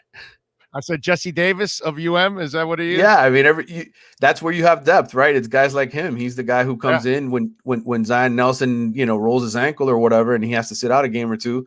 That's the guy who comes in. Right. So they've done some shuffling. They moved DJ Scaife, who has started a bunch of games and is kind of like the 6th man this year. They moved him to left tackle, and then the new kid that they got from UNLV, Justice Alawasun, the transfer, who started a bunch of games over there for UNLV and played for Garen Justice when Garen Justice was there. He's now over at right tackle, backing up Jared Williams. So there's been some maneuvering here and there. Miami's depth took a hit, not a huge hit, but they took a hit. And hopefully they stay healthy the rest of camp and they don't lose any more guys, because I think once you get into we can play 8 guys we feel real comfortable with, 2. We can play 7 guys we feel real comfortable with, or 6. That's when you get into trouble, because the injuries are going to come. All right. I asked you about this last week, and you were actually writing about it, but you got a little taste. Again, they're not in pads and everything, but the backup quarterback position. Yeah. Did you get any? Is there any clarity for you in that one? Well, Rhett Lashley kind of said what I expected him to say, which is this is something that could carry on all the way up to the first game, and maybe through the whole season, because they know they don't want to announce a backup. But I'll tell you this, Tyler Van Dyke was taking all the snaps with the number 2s, and part of that was because Manny Diaz wanted all of the freshmen together on the 3rd team, right? All the new guys that arrived. He wants to kind of play them at their own speed, give them their work. And so I think right now you'd have to say Tyler Van Dyke is in the lead. And I'll tell you, of the 2 quarterbacks, he looked a lot better. Jake Garcia, and I didn't write this, I didn't tweet this, I'm telling you guys, threw quite a few amount of picks those first couple of days. And not all of it was his fault. I think a lot of it was receivers not running the route that they were supposed to run, confusion, slipping, all those kind of things that happen. But I thought TBD looked really, really good with the second unit. He had some great chemistry with Michael Redding and Keyshawn Smith, the younger guys that could potentially be who he throws the ball to for the next couple of years. He looked like a guy who was going into his second year. Jake Garcia looked like a guy who had only been here for spring. Okay. Secondary. I know they're not in pads, but the secondary is something you can measure a little bit there at times. And that's something that we've all been concerned about. What do you see there right now? Well, I think you can see the difference in the coaching with Travaris Robinson and DeMarcus Van Dyke taking over both of those positions. And I mean that in a way that you see them being a lot more aggressive, a lot more physical. I was really impressed with DJ Ivey, a guy who's been here, is just going into his 4th year, who's looked average. I think there's been games where he's played well, and then he's had moments where he doesn't turn around, to look for the ball, and he gets beat. I thought he was uber aggressive. I thought, just fighting at the line of scrimmage, bumping guys, playing that aggressive style that you want your cornerbacks to play. He was impressive. And overall, I would say, the secondary as a whole, again, just getting their hands on balls, deflecting, stripping. There was one play on Saturday where Mike Harley caught a ball over the middle. I think this was 7-on-7 or 11-on-11. And Bubba Bolden, instead of, just coming and tapping and, hey, this is where we made the tackle, right, when they're in shorts. Like, he went in there, he dove, and he knocked the ball out of Harley's hands. And I asked Amari Carter afterward, I said, hey, is there some sort of, why are you guys being so ultra aggressive all of a sudden? And this is just the first couple of days. He says, well, this is something that Manny and Travaris Robbins and T-Rob really want us to do. They want us to be more aggressive in getting balls out. And let's not forget, in 2017, when Miami went, 10-0 and had us all excited down here when they were number 2 in the country, they were great because they forced turnovers. And I see more of that sort of aggressive style with this group. With Manny hands-on, yep. Is there you said you saw a difference in the secondary? Are you seeing a difference overall with Manny? Because lot more energy. And usually when the head coach, this is on the pro level, on the college level, it doesn't matter. When the head coach wants to coach one side of the ball, it's almost like players are even more alert because, dude, it's the head coach. It's the ultimate boss. It's the guy that can completely decide my fate. So I'm wondering how they're responding to Manny now. Oh, there's no question. To me, you see a lot more energy. You see a lot more bounce on that side of the ball. Look, we weren't able to watch practices last year, but from what I remember of 2019, I mean, the way players talked about Blake Baker and yes, they said they respected these guys, but you can tell there's a difference with Manny Diaz out there. Like, the kids are smiling, they're jumping up and down, he's getting into it. So, I mean, look, that to me is where they're going to have to be different this year is defensively, right? We saw it in the North Carolina game. They cannot be that horrible or they're not going to win. They're going to be a 500 team, even with the good offense with Derrick King. So to me, the early just sort of energy that you see on the defensive side of the ball, it's there. And you can tell that Manny has a big influence on it. Remember, you can follow Manny Navarro on Twitter at Manny_Navarro. Catch his work there at The Athletic, folks. Make sure you subscribe to The Athletic. They do great work. And, of course, you can catch him here twice a week on Tuesdays and on Fridays with the Canesware Miami Hurricanes report right here exclusively on our show.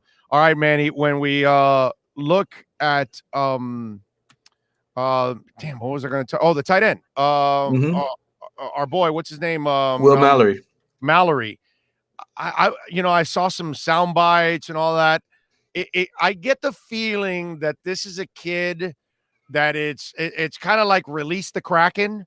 He kind of like feels like, okay, dude, this is my effing stage now. And I don't have this other monster next to me that is taking away, some spotlight. I almost felt like Mallory is looking forward to this like a junkyard dog, like, to really take advantage and showcase himself. Is that what I'm reading from afar? Yeah, I think so. I think, you just look at the tight end position and, Elijah Arroyo, the freshman that they got out of Texas, huge dude. He's bigger than Will Mallory already. Okay.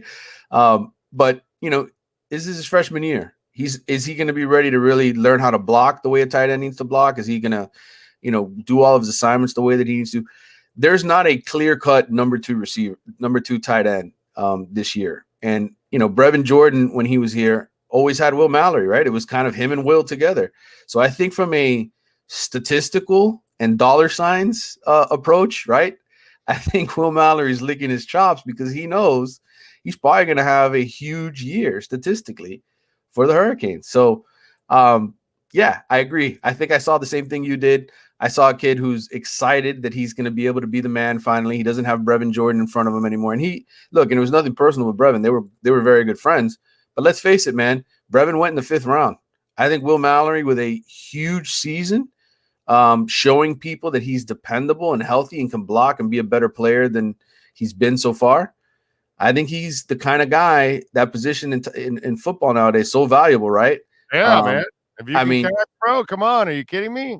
I mean, he can make some money, and I think he's got the body and the skills to go higher than Brevin did. Brevin, of course, was hurt by the injuries. I think if Will stays healthy, I think if Will stays healthy, I think he's a day 2 pick.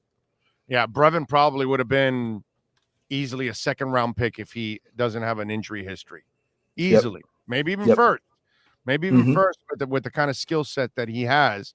But it's a shame, unfortunately, and that's durability is an issue, man. You need to be reliable. All right, running back. I saw you're tweeting out Cam Harris was running at 124 miles an hour.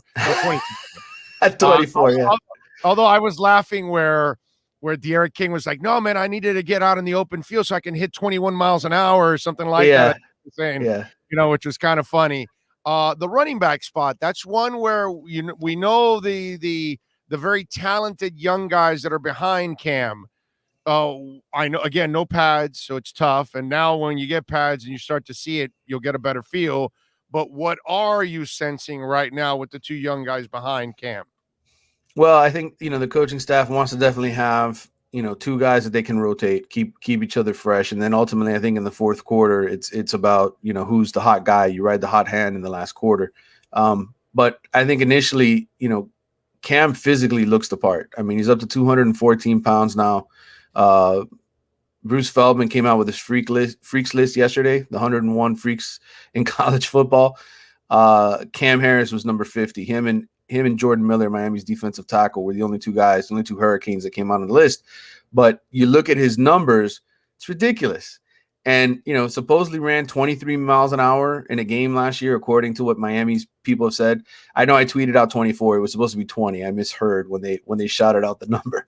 But the point is, physically, he's got all the talent. To me, the issue with Cam Harris has always been reading holes and the vision, which is really the number one thing for a running back, right? That makes him special.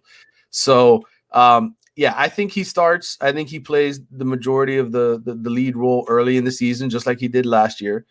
But I wouldn't rule out Don Chaney Jr., who was getting snaps and getting carries in practice, even with coming off the shoulder surgery and the shoulder injury. They were giving him some inside handoff work. I think in the end, you tell me, Manny, who's the better draft pick? I think Don Chaney Jr. is probably the better NFL of the 3. You look at Jalen Knighton, he's very thin. He's 180 pounds. The other guys are well over 200. I think Jalen Knighton's kind of your running back out of the backfield catching passes, your change of pace guy, 3rd down type guy. So I think that's the way things are going to break down. But look, they've got a lot of talent at that position. The Thaddeus Franklin kid, who they signed, the freshman out of Hollywood Chaminade, he's a grown man. I mean, all of these freshmen, they have like ridiculous bodies. Like Miami, you could tell Miami's like, okay, we're not taking short guys anymore. We're not taking little like. Hey, you're going if you want to beat Alabama and Clemson, you better have some big boys, dude. Yeah, and so that's what's evident. I think after the first 2 days is the freshmen, the guys that they've got coming in here are grown men. Yeah, that definitely is. All right, before I let you go, Nick Cave on the chat board is asking, "What's up, Manny? How's Austin Cave looking at middle linebacker? Looks bigger," he says, and he says New Jersey Cane. Yeah, well, I'll tell you, he had, I think it was Tyreek. He had a pick off of deflection early, I think on Saturday, and was jumping up and down, and everybody was all excited, and so it's good to see that he's making an impact. All these young guys. You think about what they went through last year with COVID, right? I mean, your first year in college, and that's the crap you got to deal. I mean, how does that hurt development, right? You don't get to train the way that you're supposed to train in the off season because of COVID. So all of these guys, I think, are kind of behind the 8 ball a little bit, but you can see talent. I really think the last 2 signing classes that Manny's had, 2020, 2021, I really like the talent in that room. People say, when are they going to look like the U again? I see more of those guys that look like they belong at the U. And Cave is a guy that, to me, physically, if he puts on some more weight, can be, and he could be the starter in 2 years or a year, depending on what the situation is. All right, good stuff. What are you working on The Athletic, my man, so people can check you out?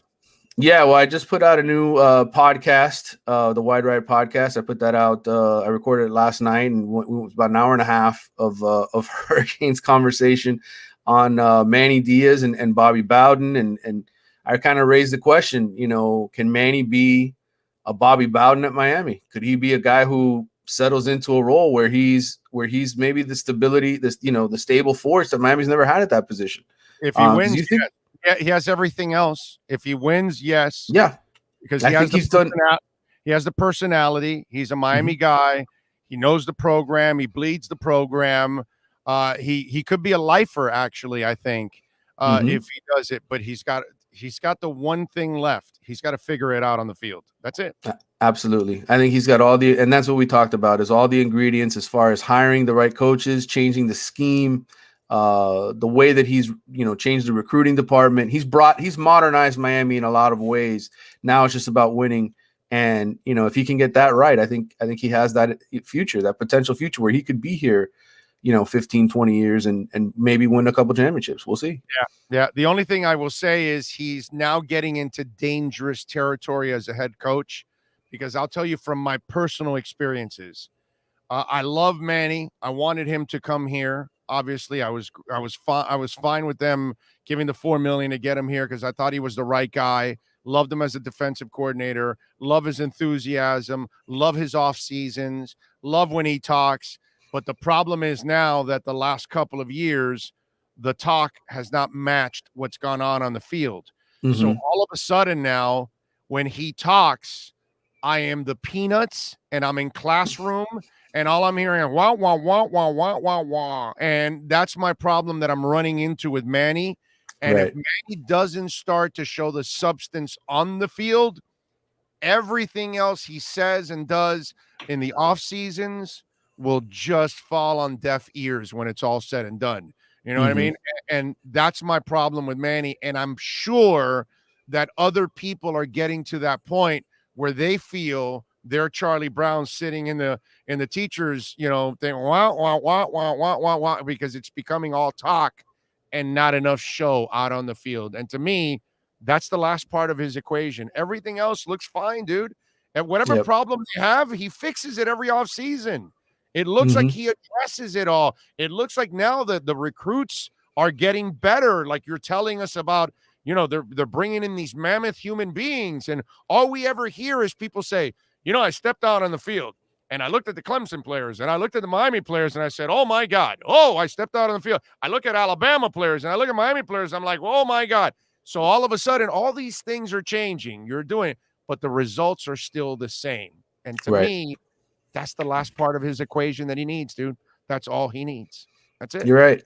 And he'll have the big test week 1, man. I mean, against the guy who, for whatever reason, being the great college coach that he is, he always makes guys look bad on week 1, man. When he's got time to game plan, he can pick you apart completely. And he certainly knows Rhett Lashley from having coached against Auburn all those years. Right. Yeah. So it'll be interesting to see what happens. One more thing before I let you go, because somebody mentioned this, and you tell me if I gave him the right answer. Because one guy goes, well, he's got to get it done this year, or if not, Manny needs to go. And I said, no matter what happens this year, he ain't getting fired. There's no hot seat for him. We might put him on a hot seat, but I don't think the U is going to put him on a hot seat. Plus, Blake James hasn't made any athletic hires. This is the only one he's made. And he had to trade $4 million in order to make this hire. There is zero chance that he fires him, because then that would be all on him. There's zero chance that he puts him on hot water this year. It would take a couple more years before Blake James puts him on hot water, because then Blake James knows he's also on hot water, because the president's going to go, well, wait a minute, dude, this is your guy. You hired him. You traded for him and everything. You gave $4 million to bring this guy in, and he's not good enough. You're going to fire him. And I think Blake James ends up being on the hot seat if he puts Manny on the hot seat. Your thoughts? Yeah, I think the only way Manny's fired after this season is if Blake James is fired and they cut ties with him as athletic director. And I just don't see that happening. He's raised so much money for the university. I think it would have to take a complete and total implosion for Manny Diaz to lose his job. And, that can happen, right? You have a couple of injuries here and there, and the season can go sideways. All of a sudden you're 500 again.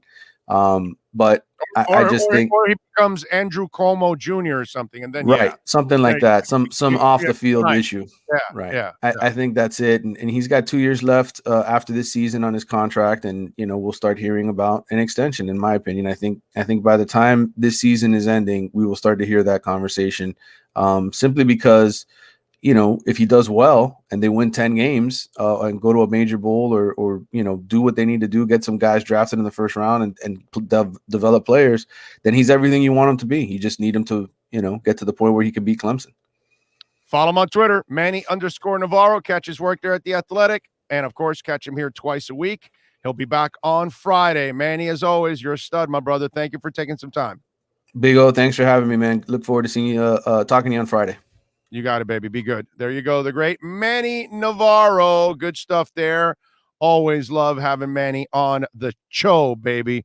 It's a beautiful thing. The Canesware Miami Hurricanes report. If you're a Miami sports fan, then there's only one store to go to, and that's Canesware at Miami Fanware in Davie. They're your one-stop shop for all your Inter Miami CF, Canes, Dolphins, Panthers, and Marlins merchandise. They have hats, t-shirts, game day jerseys, and so much more. Located at 2511 South University Drive in Davie, and open 24/7 online at caneswear.com or intermiamiwear.com. Call them at 954-835-5597. Canesware, the spot where Inter Miami and all Miami sports fans shop. It's a beautiful thing, isn't it? All right, there you go. Good job by Manny, as always, and appreciate him. Remember, folks, to slam the hell out of that, smash the hell out of that like button. It is very, very important. We appreciate all of you out there, as always, tuning in. We are now headed into hour number 4 of the program. At the bottom of the hour, Alan Poupart is set to join us, have a little fun. We'll talk all things, Miami Dolphins with him. We'll get his thoughts on the team and getting ready for the 2-day practice against the Bears. And we'll see what happens also over the weekend with a little preseason, which I cannot wait for, man. It is awesome to have the preseason started and get this. And the good thing is, hey, the preseason's one game shorter. So that's actually really good that it's one game shorter. We can get to the regular season a little faster. And eventually, listen, folks, we're going to have an 18-game schedule when it's all said and done. I mean, that's the inevitable is what's going to end up happening. The Canes D-line is a concern. Well, no, the Canes D-ends is a concern. The tackles I think they'll be fine. Silvera and the boys, I think they'll be fine, Tremolio. I'm with you halfway on that one. I'm worried about the ends because, dude, you lost 3 monsters. So, yeah, I'm with you there. Pass rush is going to be, and as all of you know, I don't need to educate you guys on football in this sense. If you have no pass rush, that secondary is going to be served up right on a plate. There's no corner that stays with people if you're going to give the quarterback time. And can you imagine if you can't get to the North Carolina quarterback? Oh, Lord, it's over. Sam Howell will slice your ass up. So, yes, I'm with you, Tremolio, halfway with you. I'm fine. I think they're going to be fine at defensive tackle. I think they'll be really good at defensive tackle. In fact, I think they'll be good. I think they'll be so good at defensive tackle that they'll get some pass rush from there. But if their ends don't, because you lost Roche, Rousseau, and who am I? Oh, Roche, Rousseau, and our guy, Phil Campbell. Forget it, dude. I mean, are you kidding me? No. Yeah, you got to you definitely have to come through at defensive end. That's going to be big. And you also got to wonder, with Manny being the head coach of the defense at this point in time, how creative does he get? Because like Flo, even when he doesn't have, like in that first year, even when he didn't have a great pass rusher or pass rushers, he manufactured things with different formations and things like that. And you wonder if Manny can scheme his way into some of that stuff too and help do that. But I'm with Tremolio to a certain extent. I am worried about the defensive ends too. David says, calm down. Trump won't fault you for getting vaccinated. You are not betraying Trump by getting vaccinated. He got the jab. He wants to save his skin and probably yours. Yeah, well, I don't know about that last part. I don't think he cares about anybody else's skin except his. You know, that's the amazing part, right? He doesn't give a shit about the people that support him. Oh, wow. It's just, man, it's one disaster of another. If it's not Trump, it's Biden, whatever. It's just, it's not like either side thinks they have the answer and they don't have the answer. They just keep giving us one crappy candidate after another because the guy we have in office now is not. The only thing I like about this old man is that at least he's going to take the virus serious. That's it. That's all I want. Because, you know, you'll get this stupid stuff like, which is the one that I read during the break that was just something ridiculous. What is it? It's herd immunity, not a vaccine, that is going to make this go away because a virus mutates. The vaccine is not a guarantee of anything.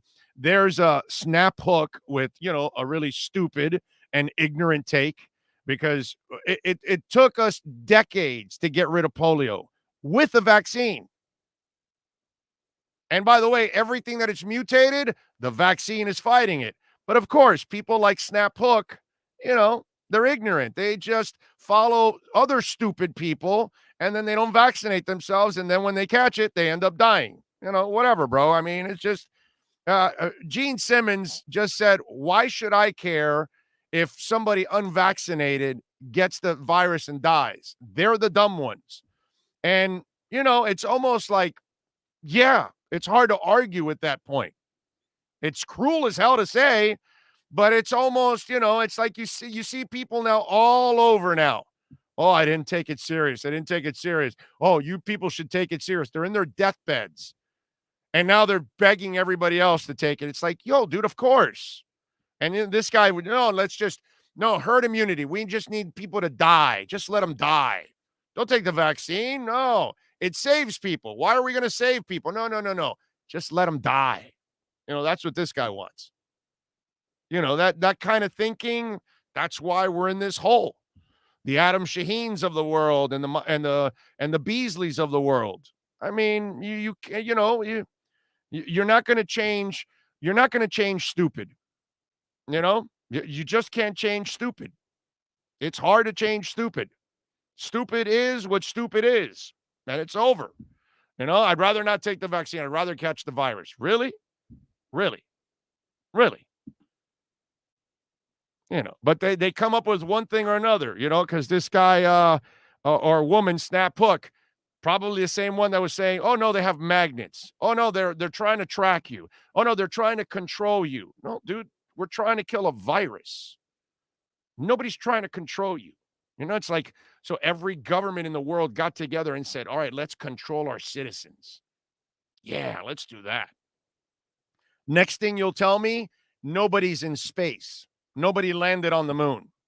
It's never happened. They're not building space stations up there or anything. It's all lies. Virgin is lying. Amazon's lying. NASA's lying. It's all movies. They're all creating movies. There's a movie theater somewhere. They've got a building somewhere that it looks like space, and that's what they do. And they film it all the time there, and they tell you that they're going up in space, but they don't go up. We got people that believe that crap. So think about it, right? The QAnon idiots. They think what? Hollywood is sucking up babies or something like that? Like, you know, it's like people believe the dumbest stuff in the world. So this is why we have thousands of people dying for no reason at all, because they're not smart enough to actually understand what the hell's going on, and they listen to other idiots. Okay? So that's why we're in this mess, not because of anything else. This has happened before in time with other things.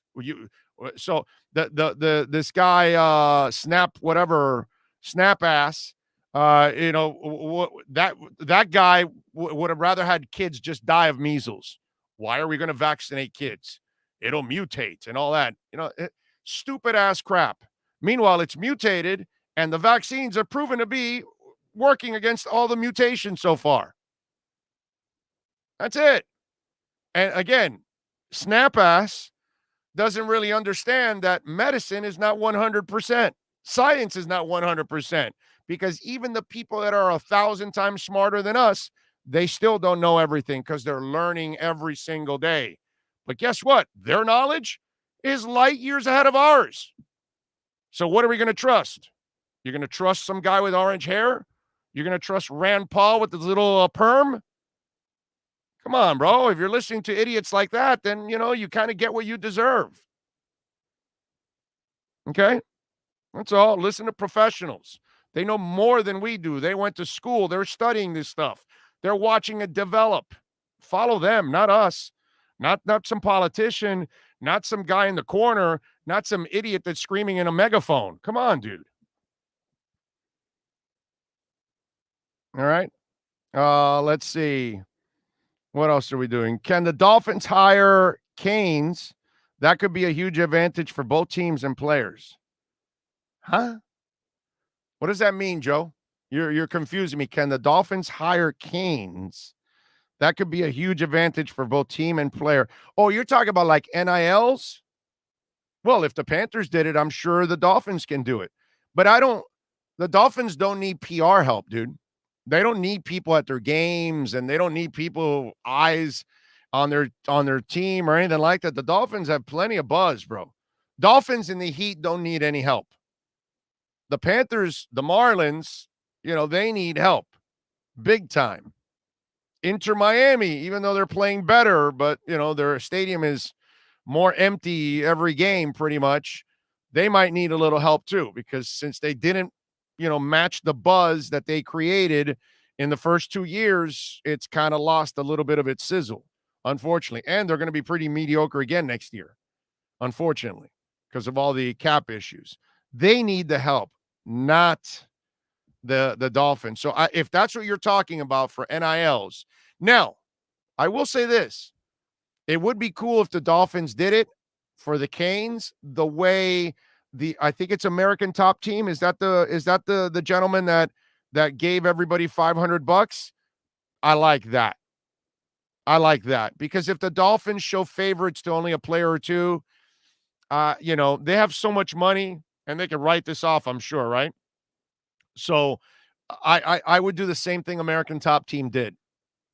Sponsor the Canes and give them all give each player $500 and keep it an even level playing field for everybody. If you're the Dolphins, for the Panthers, it's a little different because they can use Derrick as a marketing tool. And by the way, again, I don't know who the hell in the Panthers organization thought about that, but give that man or woman a raise. That's a fast forward thinking person in that Panthers organization.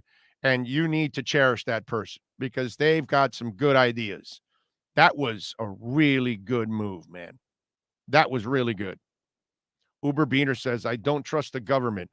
Uber, it's the world. It's the CDC. What's there not to trust, dude? Do you think they're trying to kill you? Think about that statement. I don't trust the government. Yeah, I understand that they're dummies sometimes and they make bad decisions, but they're not making a vaccine to kill you, bro. They're making a vaccine so you don't die from a virus, something we've been doing for over 100 years. So how does that make any sense? I don't trust the government. Every government in the world is involved. Every scientist in the world is involved in this kind of stuff. Creating vaccines and helping humanity. What's wrong with you, dude? So then they've been killing you with a flu vaccine every year? Because people take the flu vaccine. I never take the flu vaccine. But people do it all the time, and they're fine. We had to give the measles vaccine. So now is when you don't trust them? But for the last 100 years, all the other vaccines you did? Think about that. Come on, man. I mean, come on, Uber. Let's go, dude. Common sense. You don't trust the government with your taxes. Don't trust with them with their budgets. They don't know how to spend. Like Biden here prints money like it's going out of style. You know what I mean? You don't trust them for that. I'm with you. But on this, what does it benefit them trying to kill you, dude? It's less people paying taxes. You know what I mean? They need you alive, bro. They're trying to keep you alive so you can keep paying taxes. They're not trying to kill you. They need you along, bro. They need you so you can buy cars and pay mortgages and keep the money flowing. What are they going to do? Wipe out, generations? Come on, man. I don't trust the government. Come on. I'm not trying to hurt you, dude. Come on, man. Same government that helped finance the lab that leaked the virus. LOL. Yeah, you have all the proof, of course. Of course. And the same people. That's the kind of stupid thinking that goes on.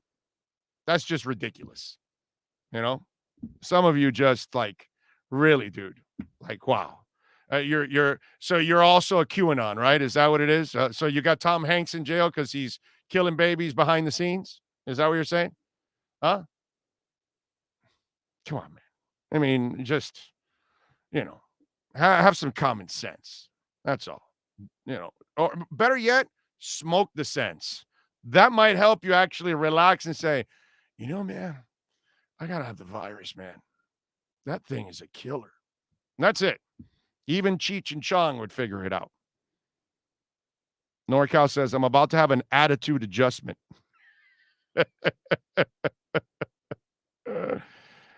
Craig says, but I got COVID vaccine, and so did my mom, brother, and sister. We are all fine, of course, and you got a better chance of surviving.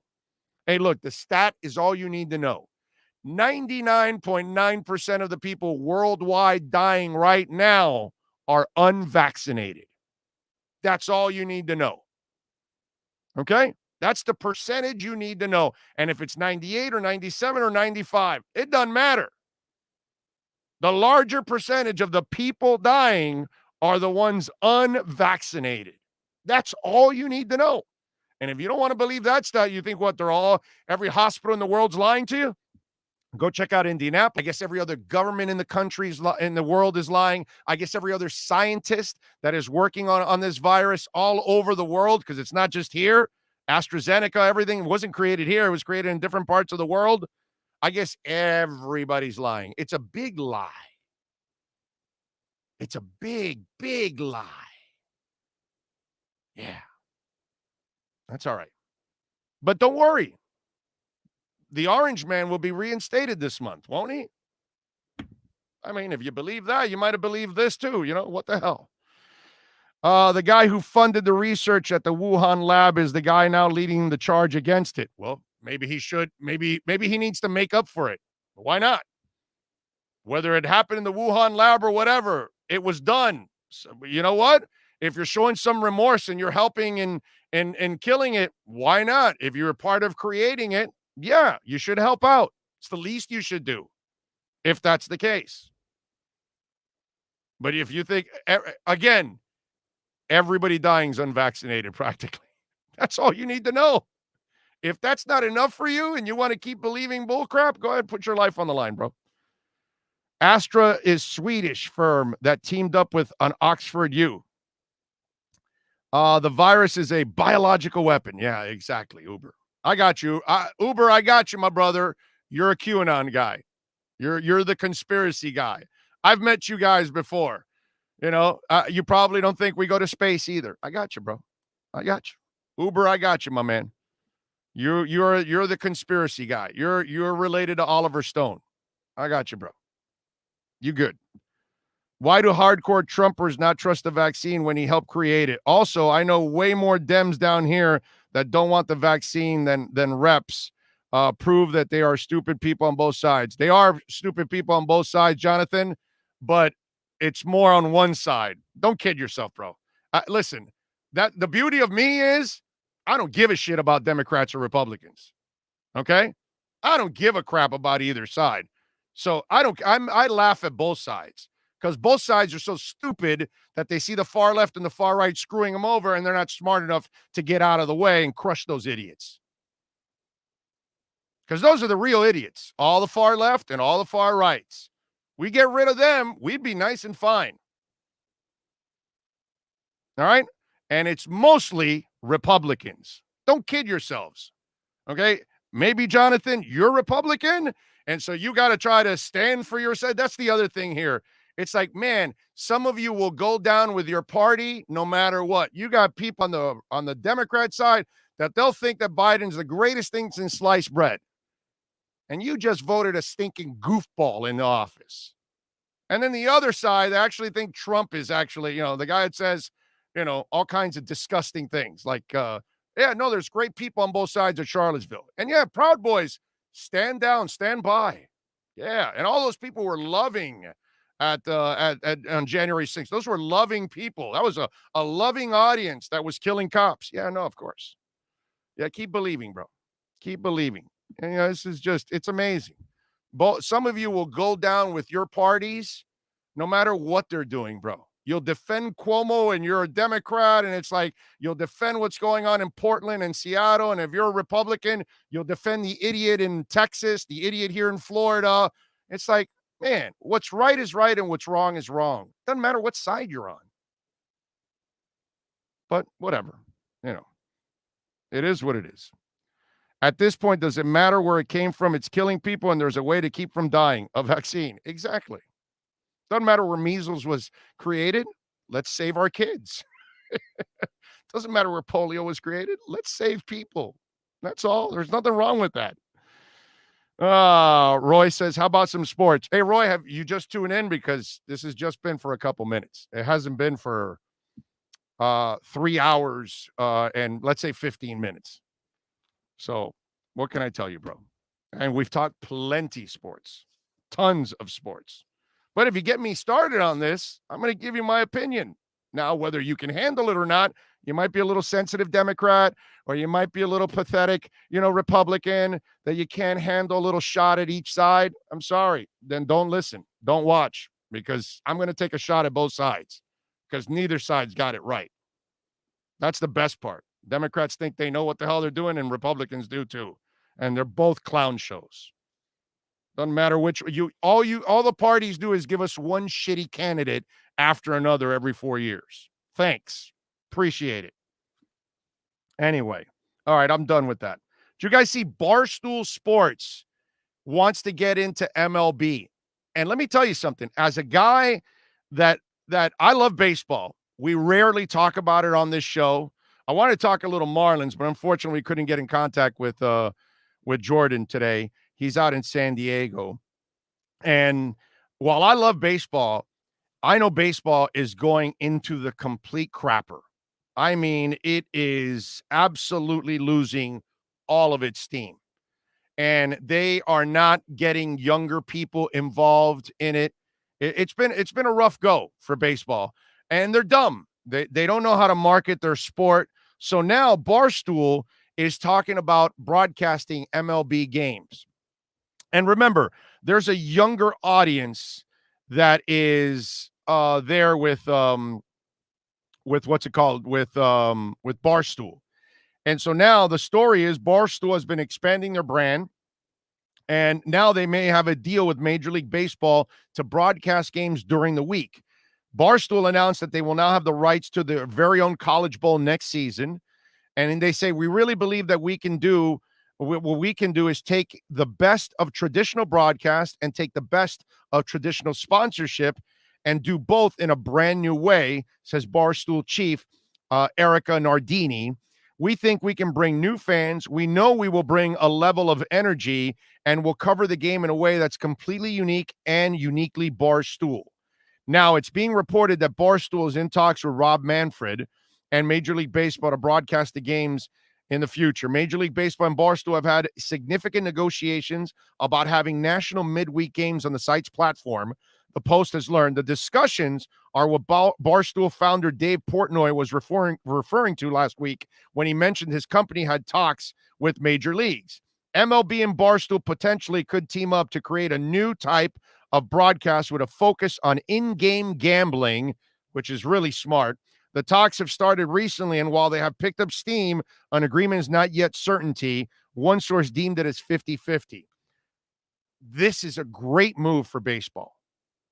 Baseball needs to get completely out of the batter's box, okay? Because it's not just the box, it's the batter's box in baseball. They need to step out of that batter's box, right? And they need to adjust their gloves and the bat and Terry Pendleton and Nomar Garciaparra. You know, the two idiots that frustrated me the most at the plate was Terry Pendleton and Nomar. Because these two idiots would take, and they're both great players, don't get me wrong, okay, good people, whatever, but at the plate, I was pissed at them because in between pitches, they had to adjust their jock, their shirts, their wristbands, their gloves, their helmets, their everything. I mean, it was a joke, okay? And it would piss me off because their at-bats would take 400 years. I think they purposely bored the shit out of the pitcher so they can give him a decent ball to hit, and that's why both guys were excellent. I'm joking. Relax. Anyway, so they need to step out of the box and do things completely different. And they've got to find where that younger audience is and connect with them. Twitch, Barstool, I don't care what you start doing, but you need to start doing things completely different. So, because baseball has a problem that's an enormous problem. People like me and older are your fans, and we're dying. We're freaking dying. And that's your fan base. So you're having less and less fans, right? Kind of like these Republicans that are misleading their own people and they're dying with the virus. They'll have less voters too. That kind of stuff. I had to take the shot.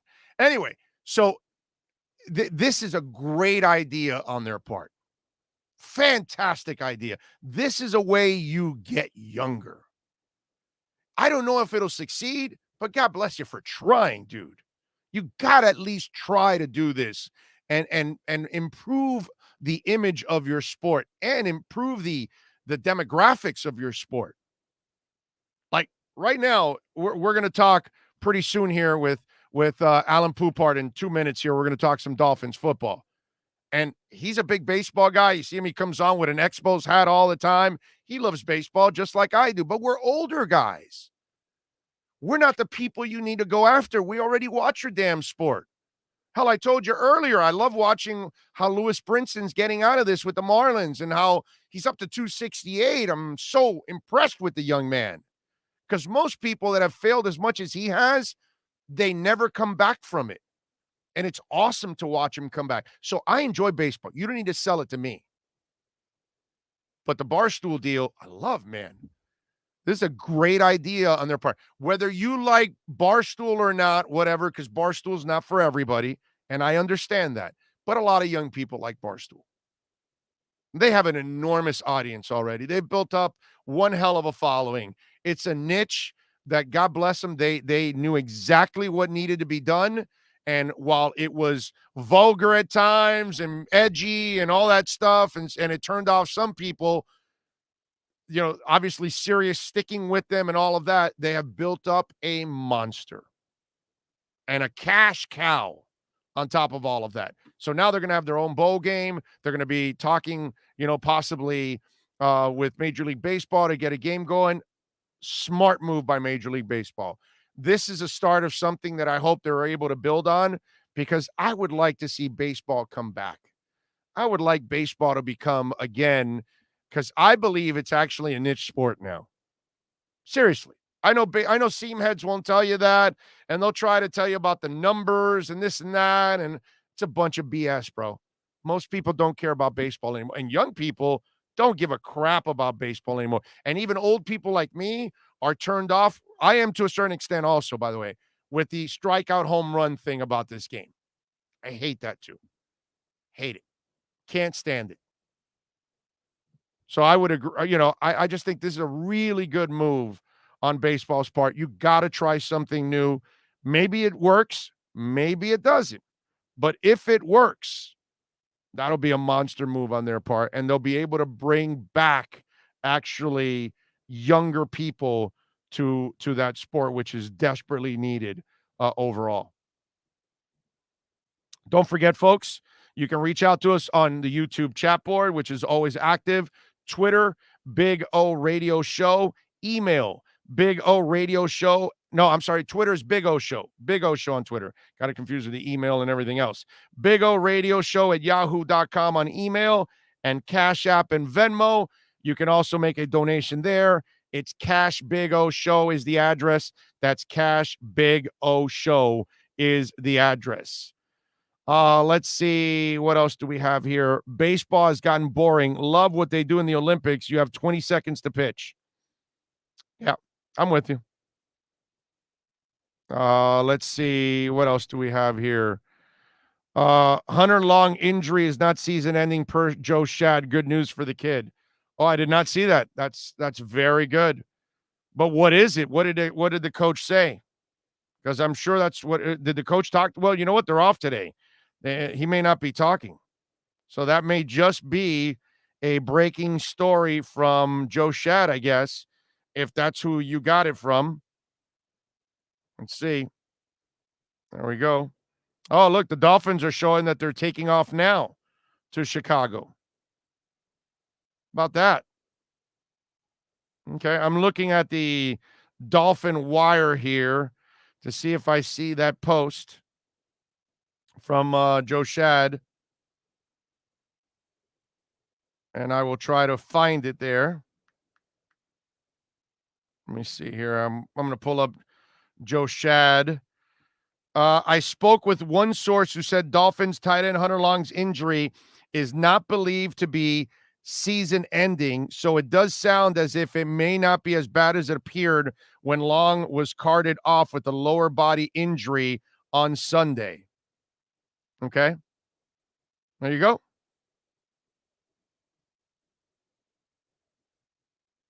All right, so that's good.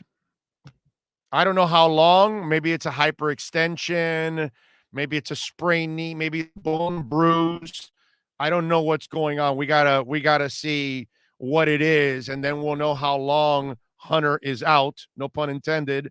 And then, you know, the sad part about it for Hunter is that you now have a kid that, unfortunately, he will have less time to prepare for the season, right? Because this is, like I told you, like we had the mental reps pretty much the first couple weeks.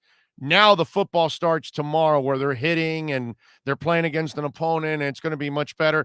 All this time, whatever time he's going to miss, it's going to set him back too. You know, he's going to make the team, obviously, because he's a draft pick, but it would be nice if he was here and get more acclimated, because you can develop another weapon for Tua. You know, I love Gesicki. He's done a terrific job. He's been a great addition since he got here to the team, and he's bounced back in his second and third years and turned himself into a nice player.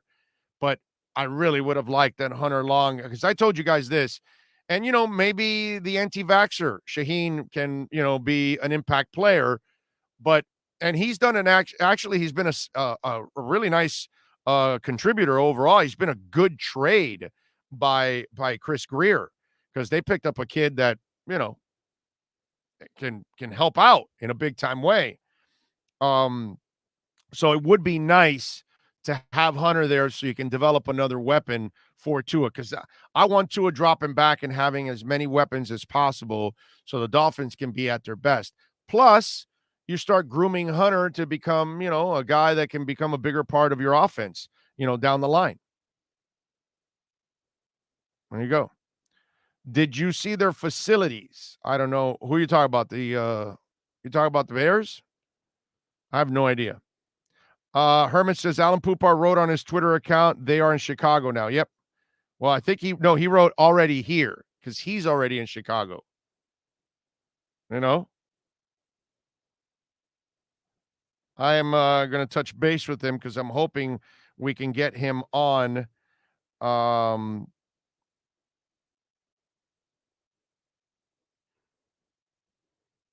There we go. Hopefully we could get him on here in a minute and talk a little poop part time here. Call of Duty goes, it's poop part time. Flo told Hunter Town, rake a dive because they have too many tight ends. This way he can hide Hunter on the pup list. LOL. Yeah, I don't think so. I think they need Hunter in there, bro, because if the negotiations don't go well with Gesicki, then he becomes the guy next year. So they need Hunter in there, man. They definitely have got to get him, in the mix. Tito says, I wonder if they realize oh no, I'm not going to read any more vaccine stuff. I'm done with that. Let's see, what else do we have here? If you got any sports questions, I will address them. Oh, I have a tour of the training facility tomorrow. Nice. Good for you. That should be fun. Get to see the facility. I like that. That's cool.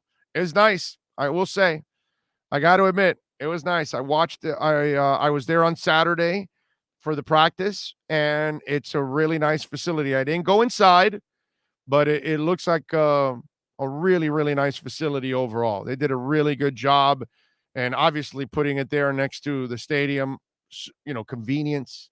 So, yeah, definitely. And listen, the most important part about that new facility, it's a lot closer to my house. So that to me right there, where I just have to go to Miami Gardens and not Davie. Nothing against the folks in Davie. Davie's a terrific town. That's a little farther. There's only one request I have for the new facility. Okay? Can somebody contact the folks at La Spada and put a La Spada right there across the street in one of the malls? That's all I'm asking. That's it. I don't think it's a lot to ask, but over the years, I've been incredibly spoiled with La Spada. And I love me some La Spada. And there's nothing like going to Dolphins camp, and then when you leave Dolphins camp, you pull into La Spada, you order a sub, and then you head home. Oh, so good. So good, man. So, I gotta give the folks at La Spada some love. When you got it, man. You got to give them, you got to be objective here. You got to give them some love. So I'm just asking if any of the owners of La Spada are watching, we now need a new La Spadas right there by Dolphin State. Think about it, La Spada. Think about this, okay? Not only would you have it for Dolphin Stadium in the practices, right? But for games, people will stop by. They'll buy sandwiches. They'll go tailgating. When they leave the stadium, they'll pack La Spada after the games. Come on, La Spada. Rolling Loud, Jazz on the Green, the tennis tournament, whatever it's called, Miami Open now it's called, right?